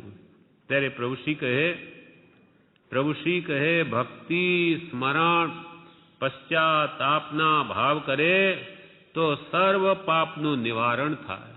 ઉપવાસ આદિ તપ તો કોઈથી ન પણ થાય, કદાચ કષ્ટ આપે, પરંતુ સ્મરણ ભક્તિ પ્રેમ પૂર્વક કરે અને ભગવાનનું રટણ કરે, સદગુરુ મંત્રમાં રહે તો કોટી કર્મનો ક્ષય થાય એવો એ ભક્તિનો મહિમા છે. ભક્તિ સ્મરણ સત્પુરુષના ગુણોમાં તન્મયતા એટલે એને સંસારની પ્રીતિ તૂટે છે ત્યાં, અને તૂટે તો જ અહીંયા સ્થિરતા રહે સત્પુરુષના ગુણોમાં. પ્રભુ શ્રી કે ભક્તિ કરે સ્મરણ કરે, સહજાત્મ સ્વરૂપ મારું સ્વરૂપ છે એનું ધ્યાન કરે, ચિંતન કરે તો બીજા સંકલ્પ વિકલ્પ રોકાય અને પશ્ચાતાપના ભાવ કરે. સર્વ પાપથી છૂટવાનો ઉપાય શું? મનને સારા ઉત્તમ વિચારોમાં રોકે, સ્મરણમાં રોકે, એની ભક્તિમાં રોકે, એના વચનોમાં ના વિચારમાં રોકે અને પશ્ચાતાપ કરે. પોતે જે પાપો કર્યા હોય એને વારંવાર વિચાર કરીને એને માફી માંગે. હે ભગવંત, મેં બહુ ભૂલ કરી. હે ભગવંત, હું બહુ ભૂલ્યો. હું પાપી છું, મૂઢ છું, નિરાશ્રિત છું, અનાથ છું. એમ કરીને અનેક પ્રકારના ભગવાન પ્રત્યે કરેલા પાપોની આલોચના કરે તો એ પશ્ચાતાપના ભાવ કરે તો એ પાપ પણ ઓછું થઈ જાય, સંક્રમણ થઈ જાય, અપકર્ષણ ઉત્કર્ષણ થઈ જાય, પાપના દરિયા પુનિરૂપણ થઈ જાય. ભાવ છે ભક્તના જેવા ભાવ, અને આ ભક્તિ સ્વાધ્યાય એ બધા ભાવ લાવવાના નિમિત્ત છે. ભક્તિ સ્મરણ પશ્ચાતાપના ભાવ કરે તો સર્વ પાપનું નિવારણ થાય. પ્રભુ કે ઉપાસ આદિ તો કોઈથી ન પણ થાય, કષ્ટ આપે, પણ ભાવ ભક્તિ તો એ પણ કરી શકે. ગમે તેવો નિર્બળ હોય, વૃદ્ધ હોય, બીમાર હોય, અશક્ત હોય, પણ સ્મરણ ભક્તિ તો એ પ્રેમપૂર્વક કરી શકે છે. પરંતુ સ્મરણ ભક્તિ પ્રેમપૂર્વક કરે ને ભગવાનનું રટણ કરે, સદગુરુ મંત્રમાં રહે, સહજાત્મ સ્વરૂપ આ સદગુરુ આપેલો મંત્ર છે એમાં રહે તો કોટી કર્મનો ક્ષય થાય. સમય સમય કર્મ બંધાય છે, આમાં ઉપયોગ રાખે તો કોટી કર્મનો ક્ષય થાય એવો એ ભક્તિનો મહિમા છે. પણ એવી ભક્તિ આવે ક્યારે કે સત્પુરુષ પ્રત્યે સાચી શ્રદ્ધા હોય, કે છે એમાં મારું હિત છે, તો જ એ ભક્તિ ટકે છે, તો જ સ્મરણમાં ચિત્ત રહે છે. પ્રભુ શ્રી કહે ભક્તિ જીવે અવશ્ય કર્તવ્ય છે. સર્વ ધર્મમાં ભક્તિને પ્રધાન પદ આપ્યું છે. વૈષ્ણવ હોય, મુસલમાન હોય, ખ્રિસ્તી હોય, કોઈ ભક્તિમાં નથી માનતા એમ નથી. કેમ કે એનાથી પાપનો નાશ થાય છે. પાપી છે તેને આર્ત ભક્તિ કરવાનો અધિકાર છે. પાપી હોય, અનેક પાપો કર્યા હોય, એને આર્ત ભક્તિ કરવાનો અધિકાર છે. આર્ત એટલે દુઃખ. મનમાં ખેદ થાય કે હે ભગવાન, હું પાપી છું, મૂઢ છું, અજ્ઞાની છું, મેં કેવા કેવા પાપ કર્યા. એમ પોતાના આત્માને નિંદે, એમ અંતરમાં દુઃખ થાય કે મેં એવા પાપ કર્યા. એ આર્ત ભક્તિ છે, એનામાં ભક્તિ પ્રેમ છે, પણ દુઃખ છે અંતરમાં કે મેં એવા પાપ કર્યા. પણ એવો આર્ત ભક્તિ કરવાનો અધિકાર પાપીને છે, કેમ કે એથી પાપથી એ નિવર્તે છે. ફરી એવું પાપ નહીં કરું એના માટે આર્ત ભક્તિ પણ એને કલ્યાણરૂપ છે. પાપી છે તેને આર્ત ભક્તિ કરવાનો અધિકાર છે. બાકી ભક્તિના ઘણા પ્રકાર છે. બોધ સાંભળવો, વાંચન, વિચારણા, સદગુરુમાં પ્રેમ ભાવ એવી ભક્તિ ઉત્તમ છે. પ્રભુ શ્રી સત્પુરુષનો બોધ સાંભળવો, વાંચન કરવું, એના ઉપર વિચારણા કરવી, શું કહેવું છે સત્પુરુષોનું, અને એના વચનોમાં પ્રેમ કરવો, તો જે જીવનમાં ઉતરે એવી ભક્તિ ઉત્તમ છે. સૌથી શ્રેષ્ઠમાં શ્રેષ્ઠ ઉપાય ભક્તિ છે, સ્મરણ છે. શ્રવણ કરવું તે પણ ભક્તિ છે, અને સ્મરણ છે તે હરતા ફરતા દરેક કામ કરતા કરવાથી પણ ભક્તિ છે. આશ્રમમાં પણ સંવર થાય છે. સ્મરણ જેનું કદી વિસ્મરણ ન કરવું, એવો જે મંત્ર આપણને આપ્યો એ કહે છે પ્રભુ શ્રી કે હાલતા ફરતા દરેક કામ કરતા મંત્રનું સ્મરણ રાખવું એ પણ ભક્તિ છે. સત્પુરુષ પ્રત્યે પ્રેમ હોય તો જ એની આજ્ઞા ઉપાસાય. માટે હરતા ફરતા દરેક કામ કરતા મંત્રનું રટન કરવું એ ભક્તિ છે. આશ્રમમાં સંબર થાય છે, આશ્રમના કારણો સંબર રૂપ થઈ જાય, પણ એવી જાગૃતિ રાખે, ઉપયોગ રાખે તો. ઉપયોગ એ સાધના છે, ઉપયોગ એ ધર્મ છે કે સમયે સમયે મારો ઉપયોગ વિભાવમાં જાય છે. એને સ્વભાવ ઓળખ્યો નથી, પણ નાનીની આજ્ઞા એ સહજાત્મ સ્વરૂપ અમારો સ્વભાવ છે, એમાં તો રહું, એની આજ્ઞા ઉપાસું તો કલ્યાણ છે. આણાય ધમ્મો આણાય તવો, આજ્ઞાનું આરાધન એ જ ધર્મ, આજ્ઞાનું આરાધન એ જ તપ છે. વળી બોધામૃત ભાગ 1માં જણાવે છે, કોઈ મુમુક્ષુએ પૂછ્યું ભક્તિ એટલે શું? ત્યારે પૂજ્યશ્રી કહે, સંસારથી વૃત્તિ ઉઠીને સત્પુરુષ ઉપર થાય તે ભક્તિ છે. અનાદિની પ્રીતિ સંસાર ઉપર છે. સંસારથી વૃત્તિ ઉઠીને સત્પુરુષ ઉપર થાય તે ભક્તિ છે. પ્રભુ શ્રીજીના બોધમાં આવ્યું હતું કે ભક્તિ એ ભાવ છે. સંસાર ઉપર જે પ્રેમ ભાવ છે તે ઉઠી સત્પુરુષ ઉપર તેવો ભાવ થાય તે ભક્તિ છે. સંસાર ઉપર અનાદિથી જીવને પ્રીતિ છે એ ત્યાંથી ઉઠી અને સત્પુરુષ ઉપર થાય તે ભક્તિ છે. ભક્તિ જ્યારે આવે છે, પ્રેમ આવે છે સત્પુરુષ પ્રત્યે, ત્યારે સર્વસ્વ આપવા પણ અર્પણ થઈ જાય છે, તૈયાર થઈ જાય છે. એક કુંડલીઓ ભીમ નામનો કુંડલીઓ શ્રાવક હતો, ગરીબ હતો, વણિક હતો. એકવાર એ પાલિતાણા આવ્યો. એનું ધન કેટલું? 7 રૂપિયા. તે જમાનામાં 7 રૂપિયાનું ઘી લઈને વેચવા માટે ત્યાં આવ્યો. એની મૂડી 7 રૂપિયાની. ત્યાં આવી અને જોયું કે ઉદયન મંત્રીનો પુત્ર બહાર ત્યાં આવેલો છે, અને એ પણ ત્યાં છે. ત્યાં આવીને એ ઘી વેચ્યું શત્રુંજયમાં, પાલિતાણામાં, અને 1 રૂપિયો કમાયો. 1 રૂપિયો નફો થયો. એટલે એને 1 રૂપિયા પાલિતાણામાં 1 રૂપિયાની ફૂલ લાવ્યા અને ખૂબ ભાવથી ભગવાન આદિશ્વરની ભક્તિ કરી, પૂજા કરી. અને આમ તેમ ત્યાં ફરતો હતો. એટલામાં એના કપડાં એવા જોઈ અને આમ માણસ દેખાવે કંઈ સ્વચ્છ નહીં હોય, એટલે એને દ્વારપાલે એને ગળે પકડીને બહાર કાઢવા લાગ્યા. એટલામાં બહાર મંત્રીએ જોઈ લીધું કે કોણ છે, એને આમ કરે છે.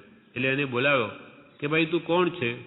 તો કે હું તો અહીંયા શ્રાવક છું અને અહીંયા આવેલો ઘી વેચીને મને 1 રૂપિયો નફો મળ્યો, એટલે જાણે હું પણ ભગવાનની ભક્તિ કરું.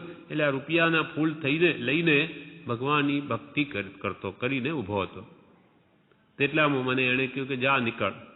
ત્યારે એણે કહ્યું કે ઓહો, તને 1 રૂપિયો મળ્યો, એમાં તું આપીને ભક્તિ. એટલે એના પ્રત્યે એને ખૂબ ભાવ આવ્યો, સાધર્મી વાત્સલ્ય ઉત્પન્ન થયું અને એને પોતાનો અડધા આસન પર બેસાડી દીધો, પોતાની પાસે બેસાડ્યો.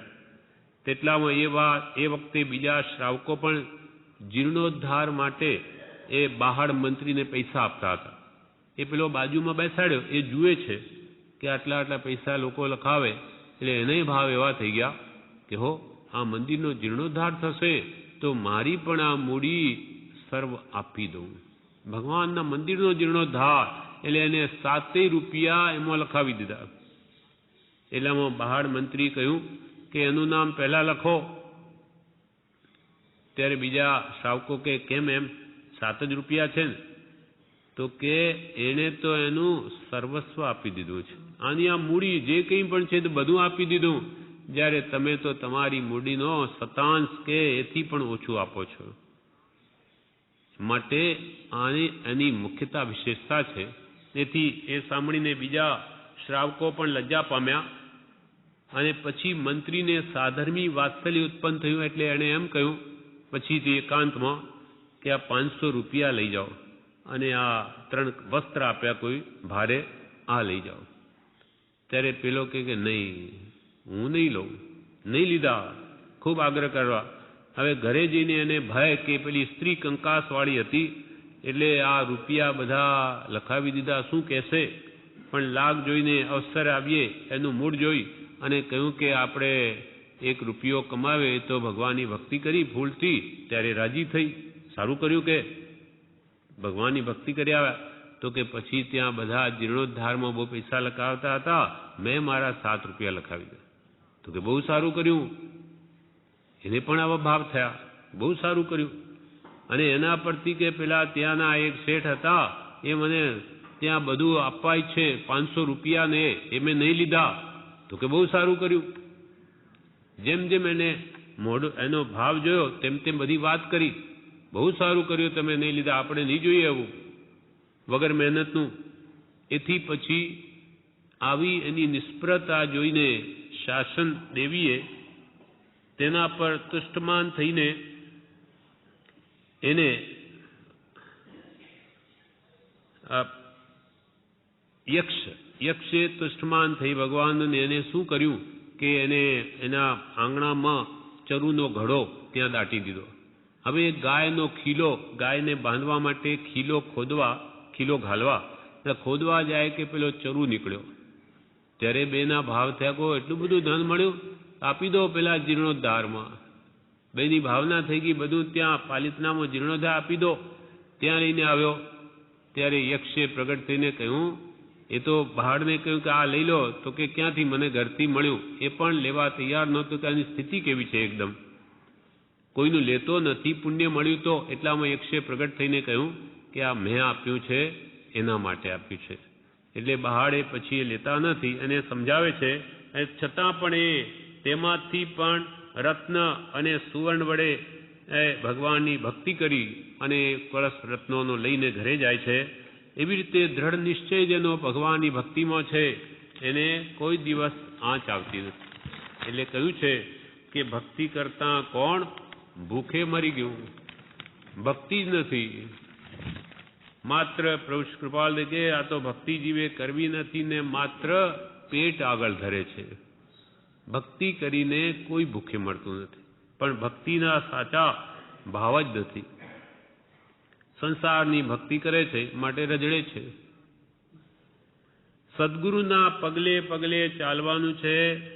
પ્રભુ શ્રીજી કહેતા કે કૃપાળુ દેવે કહ્યું હતું તેમ કહું છું.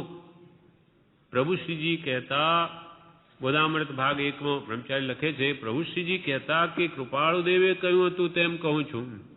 આ કૃપાળુ દેવની શ્રદ્ધા કરશો, આ કૃપાળુ દેવની શ્રદ્ધા કરશો, એની ભક્તિ કરશો તો કલ્યાણ થશે, એમ પણ કહ્યું હતું. એ કૃપાળુ દેવની તમે ભક્તિ કરશો તો તમારું કલ્યાણ થશે, એમ પ્રભુશ્રીએ કહ્યું હતું. કેમ કે એમને કૃપાળુ દેવની ભક્તિ કરતા આમનો આત્મા પ્રગટ થયો છે, માટે અનુભવથી કહે છે કે એ પુરુષને ભજો, એમાં તમને જરૂર આત્મલાભ થશે. અમે એની જામીનદારી લઈએ છીએ કે આ સત્પુરુષ છે, એને આત્મા પ્રાપ્ત છે, આપ્ત છે, માટે મોક્ષ માર્ગમાં આપ્ત પુરુષ છે, વિશ્વાસ કરવા લાયક છે, એની આજ્ઞાએ વર્તવા લાયક છે. વળી કહ્યું કે સદગુરુના આશ્રય વિના પોતાની બુદ્ધિથી પદાર્થનો નિર્ણય કરી બેસે તો ઘણા દોષો ઉત્પન્ન થવાનો સંભવ છે. આ કાળ એવો છે કે જિંદગી આખી ભક્તિ જ કરવા યોગ્ય છે. એટલે આખી જિંદગી સત્પુરુષ પ્રત્યે પ્રેમ કરવા યોગ્ય છે, કુટુંબાદિના પ્રેમને મૂકીને. ભક્તિ એટલે પ્રેમ, અને એ પ્રેમ જો સાચો હોય તો બીજો પ્રેમ ઘટ્યા વગર રહે નહીં, સંસાર પ્રત્યેની આસક્તિ તૂટ્યા વગર રહે નહીં. હવે કહે છે કે ભક્તિ કરે તે સત્પુરુષની આજ્ઞા સહિત હોવી જોઈએ. સ્વચ્છંદે તો અનંત વાર કર્યું, જપ કરું તપ કરું એથી કલ્યાણ થયું નહીં. એટલે ભગવાનની ભક્તિ પણ આજ્ઞા સહિત હોય તો જ એ મુક્તિનો ઉપાય છે. છઠ્ઠું પદ એ મોક્ષનો ઉપાય છે, ભક્તિ આદિ. પણ એ સત્પુરુષો જેમ કહે તેમ સત્પુરુષના ગુણો પ્રત્યે પ્રીતિ કરવી, નહીં તો એ પણ એને આવડતું નથી. ભક્તિ તો જગતમાં ઘણા કરે છે, પણ આજ્ઞાથી તે માત્ર આત્માર્થે થાય છે, અને આજ્ઞા વગર માત્ર તે સંસારની કામનાએ થાય છે. સત્પુરુષો જે છે એ આપણને લક્ષ્ય કરાવે છે કે જે કંઈ પણ કર તે આત્માર્થે. નિષ્કામ ભક્તિ કર, તારા સ્વરૂપને પ્રાપ્ત કરવા કે જન્મ મરણથી મુક્ત થવા. સંસારની કામનાએ નહીં. સંસારની કામના રાખી ને ભક્તિ તો અનેક વાર કરી, પણ એથી આત્માનું હિત નહીં થયું. હવે કલ્યાણ કરવું તો નિષ્કામ ભક્તિ કર, અને નિષ્કામ ભક્તિ વડે જ જીવની મુક્તિ છે. અહીંયા કે છે પ્રભુશ્રી કહે છે કે આજ્ઞાથી જે સાધન મળ્યા તે મોક્ષ આપનાર થશે. ભક્તિ આદિ જે કંઈ પણ મુક્તિ મેળવવાના સાધન આપણને મળ્યા તે આજ્ઞાથી જે સાધન મળ્યા છે તે મોક્ષ આપનાર થશે. જેમ કે પણ જ્ઞાનીની આજ્ઞાથી જે સાધન મળ્યા તે મોક્ષ આપનાર થશે. જ્ઞાનીની આજ્ઞાથી તો 5-10 મિનિટ પણ આત્માને માટે ગળાય તે દીવો કરશે. જ્ઞાનીની આજ્ઞાથી 5-10 મિનિટ પણ આત્માર્થે ગળાશે તો દીવો કરશે. પણ જ્ઞાની કહે તેમ કરવાથી ઘરમાં વૃદ્ધ પુરુષો હોય, વડીલો હોય, એમને એ પણ આજ્ઞા કરે, એને જો આરાધે, કહે, એના કયા પ્રમાણે વર્તે તો એ ઘણા દુઃખોથી બચી જાય. કેમ કે વડીલો પોતાના અનુભવ વડે પોતાના બાળકોને કોઈને કહે છે કે ભાઈ આવું તું કર્મ, અને સ્વચીને કરે તો માર ખાય.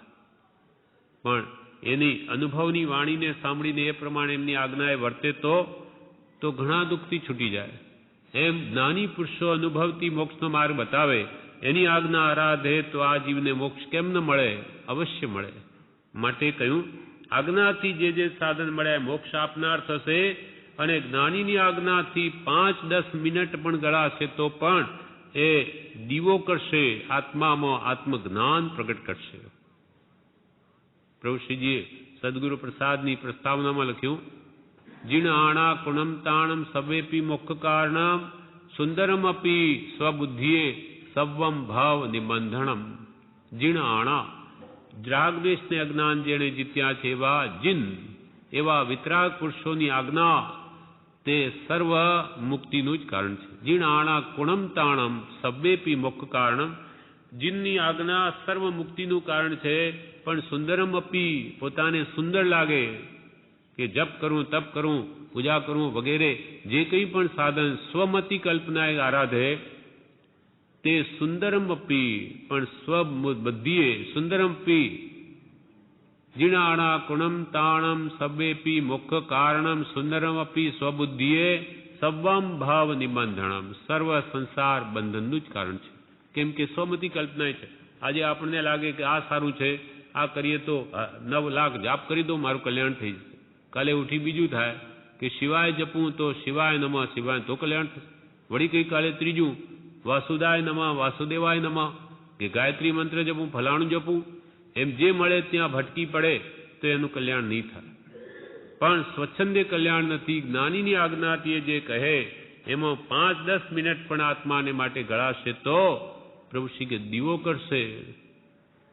સંત પાસેથી જે કંઈ સાધન મળે તે પકડી તે પ્રમાણે વર્તવાનો લક્ષ્ય રાખવો. 20 દુહા ક્ષમાપના આટલું પણ જો સંત પાસેથી મળ્યું હોય તો ઠેઠ ક્ષાયક સમકિત પમાડશે. કારણ કે આજ્ઞા છે તે જેવી તેવી નથી.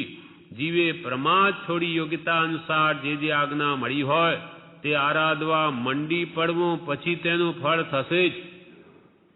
કે સંત પાસેથી, પોતે સંત પુરુષ છે, અમને જે કૃપાલદેવે આજ્ઞા કરી છે અને અમે કહીએ છીએ કે આમ કરો, એ તમે જો પકડી લો, સંત પાસેથી જે કંઈ સમજ મળે તે પકડી તે પ્રમાણે વર્તવા લક્ષ્ય રાખવો.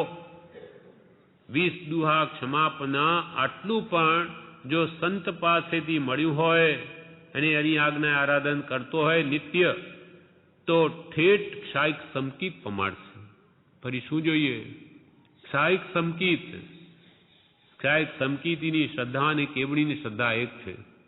દર્શન મોહ બેનો સંપૂર્ણ ગયો, માટે ત્યાં સુધી પહોંચાડી દે, પછી શું જોઈએ? મહામોહનો નાશ કરી દે. સંત પાસેથી મળ્યું તો ક્ષાયક સમકિત પમાડશે. કારણ કે આજ્ઞા છે એ સત્પુરુષના અંતર આત્માને સ્પર્શીને નીકળેલી વાણી છે, એની આપેલી આજ્ઞા છે. માટે તે જેવી તેવી નથી. જીવે પ્રમાદ છોડી હવે યોગ્યતા અનુસાર જે આજ્ઞા મળી હોય તે આરાધવા મંડી પડવું, પછી તેનું ફળ થશે જ. જરૂર એનું કલ્યાણ છે. પણ શ્રદ્ધાએ એ આજ્ઞાપૂર્વક વર્તવા માંડવું, તો જ કામ થાય. માટે કૃપાળદેવે કહ્યું છે ઉપદેશ નોંધમાં કે જ્ઞાનીને ઓળખો, ઓળખીને એઓની આજ્ઞા આરાધો. કૃપાળદેવ કહે છે જ્ઞાનીને ઓળખો, જેમ કે કૃપાળદેવને પ્રભુશ્રીએ ઓળખાવ્યા, હવે એ ઓળખીને એઓની આજ્ઞા આરાધો. એટલે કૃપાળદેવ કેમ કરો, તમારી મતિ કલ્પના નહીં વર્તો. જ્ઞાનીને ઓળખો, ઓળખીને એઓની આજ્ઞા આરાધો. જ્ઞાનીની એક આજ્ઞા આરાધતા અનેક વિધ કલ્યાણ છે. જ્ઞાનીની એક આજ્ઞા આરાધે અનેક પ્રકારે જીવને કલ્યાણ થાય. જેમ કે વરસાદ તો એક વરસે અને વનસ્પતિઓ લાખો ઉગી નીકળે, તેમ જ્ઞાનીની એક આજ્ઞા ખરા હૃદય આરાધે તો એને બધા ગુણ પ્રગટ થાય. વળી કે છે ઉપદેશ છાયામાં, સાચા પુરુષની આજ્ઞા આરાધે તે પરમાર્થ રૂપ જ છે. સાચા પુરુષની આજ્ઞા આરાધે તે પરમાર્થ રૂપ જ છે. તેમાં લાભ જ થાય, એ વેપાર લાભનો જ છે. સાચા પુરુષ જેને આત્મા પ્રગટ છે એવા પુરુષની આજ્ઞા આરાધે તે પરમાર્થ રૂપ જ છે. આત્માનું હિત જ કરે, તેમાં લાભ જ થાય. કેમ કે જ્ઞાનીની આજ્ઞા ભવમાં જવાને આડા પ્રતિબંધ રૂપ છે. એ વેપાર લાભનો જ છે. ક્ષણિક રાજાએ પૂર્વમાં એક કાગડાનું માંસ જ્ઞાની પુરુષની આજ્ઞાથી ત્યાગ્યું તો ક્યાં પહોંચી ગયા? ઠેઠ તીર્થંકર નામ કર્મ સુધી પહોંચી ગયા. છોડ્યું છે એક માત્ર કાગડાનું માંસ, તો ત્યાંથી દેવગતિ થાય છે. પછી મનુષ્ય ભાવ મળી અને એ અનાથી મુનિના સમાગમમાં આવ્યા, ત્યાં સમકિત થઈ ગયું. ભગવાન મહાવીર મળ્યા, ક્ષાયક સમકિત થઈ ગયું. અત્યંત ભક્તિ ભગવાન પ્રત્યે થવાથી તીર્થંકર નામ કર્મ બાંધી લીધું. અને આવતી 24મીમાં પહેલા તીર્થંકર થશે. શાનું ફળ? આજ્ઞાનું. સાચા હૃદય મરણ થાય તો ભલે, પણ ભગવાનની આજ્ઞા નહીં તોડું એટલો દ્રઢ નિશ્ચય હતો, તેનું આ પરિણામ આવ્યું. એટલે કે સાચા પુરુષની આજ્ઞા આરાધે તે પરમાર્થ રૂપ જ છે. તેમાં લાભ જ થાય, એ વેપાર લાભનો જ છે. વળી હાથ નોંધમાં લખ્યું, જે પુરુષ સદગુણની ઉપાસના વિના નિજ કલ્પનાએ આત્મ સ્વરૂપનો નિર્ધાર કરે તે માત્ર પોતાના સ્વચ્છંદના ઉદયને વેદે છે એમ વિચારવું ઘટે છે. જે પુરુષ સદગુરુની ઉપાસના વિના, એટલે ભક્તિપૂર્વક સદગુરુની આજ્ઞા ઉઠાવ્યા વિના નિજ કલ્પનાએ આત્મ સ્વરૂપનો નિર્ધાર કરે, તે માત્ર પોતાના સ્વચ્છંદના ઉદયને વેદે છે એમ વિચારવું ઘટે છે. આત્મ સ્વરૂપ તો જ્ઞાનીએ જાણ્યું, એ કહે તેમ જાણે, શ્રદ્ધે, વર્તે, અનુભવે ત્યારે જ તે સતરૂપ છે, નહીં તો બધું મિથ્યા છે. નિજ કલ્પના આત્મ સ્વરૂપનો નિર્ધાર કરે તે માત્ર પોતાના સ્વચ્છંદના ઉદયને વેદે છે એમ વિચારવું ઘટે છે. જે જીવ સત્પુરુષના ગુણનો વિચાર ન કરે અને પોતાની કલ્પનાના આશ્રય વર્તે, તે જીવ સહજ માત્રમાં ભવ વૃદ્ધિ કરે છે.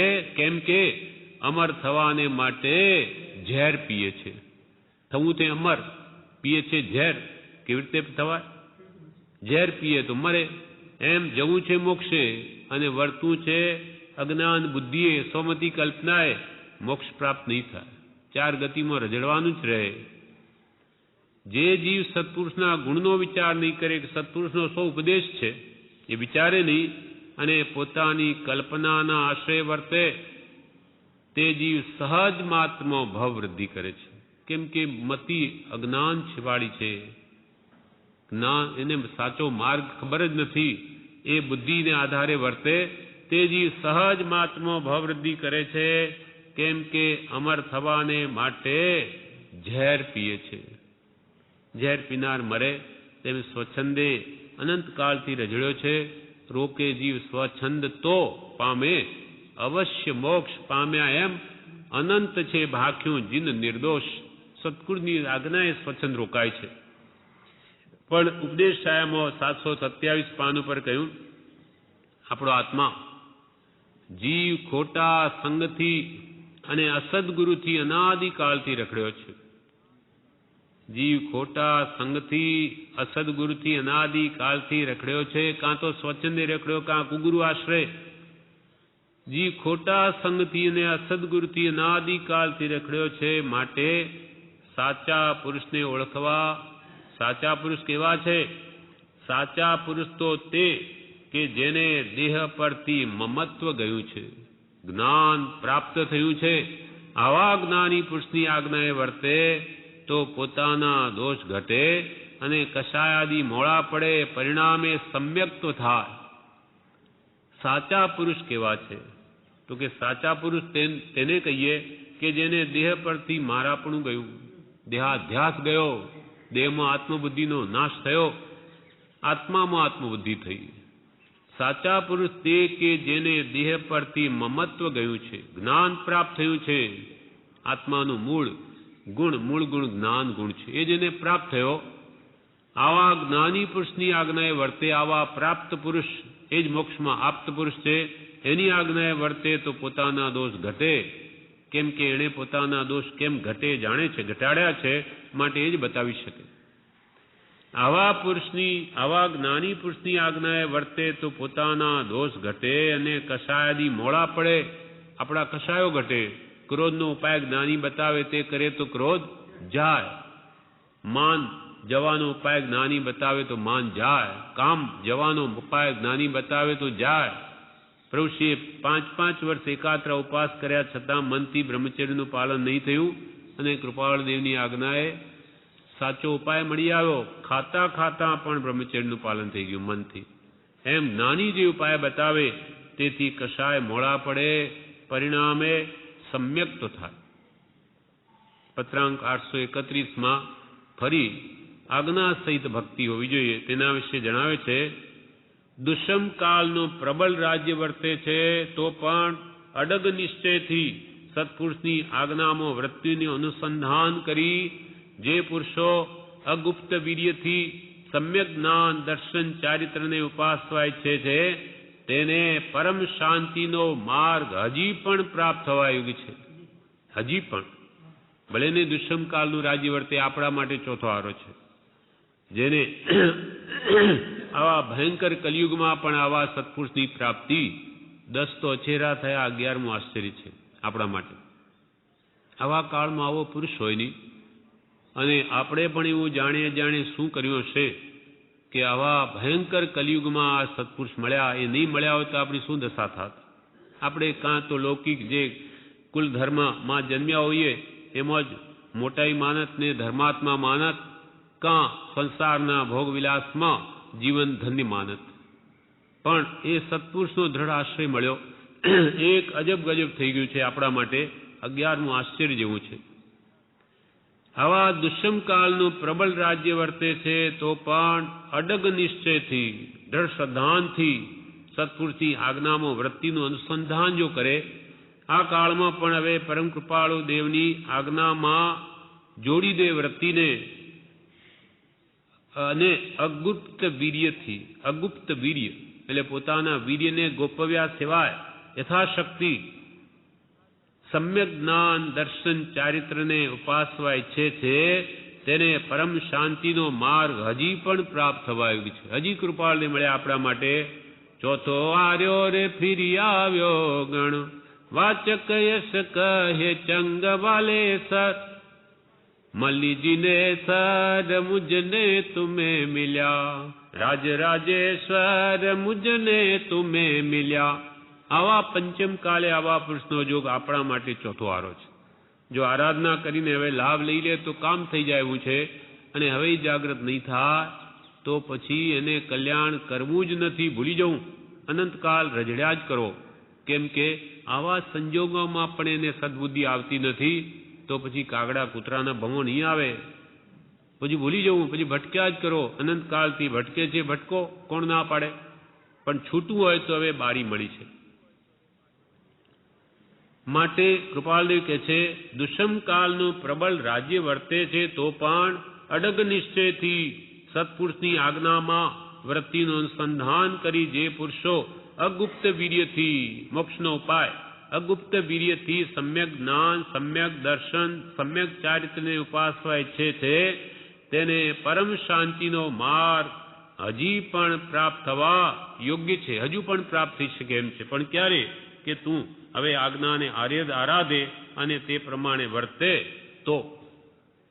વળી પ્રભુશ્રીજી કહે છે હવે કે અમને જે કૃપાળુ દેવે આજ્ઞા કરી છે અને અમે જે આરાધીએ છીએ, જેની અમને દ્રઢ શ્રદ્ધા છે, તે અમે તમને આજે સ્પષ્ટ અંતઃકરણે ખુલ્લા શબ્દોમાં કહીએ છીએ, કારણ કે અમારા વચન ઉપર તમને વિશ્વાસ છે, શ્રદ્ધા છે કે આજે પોતે આરાધે છે તે જ કહે છે.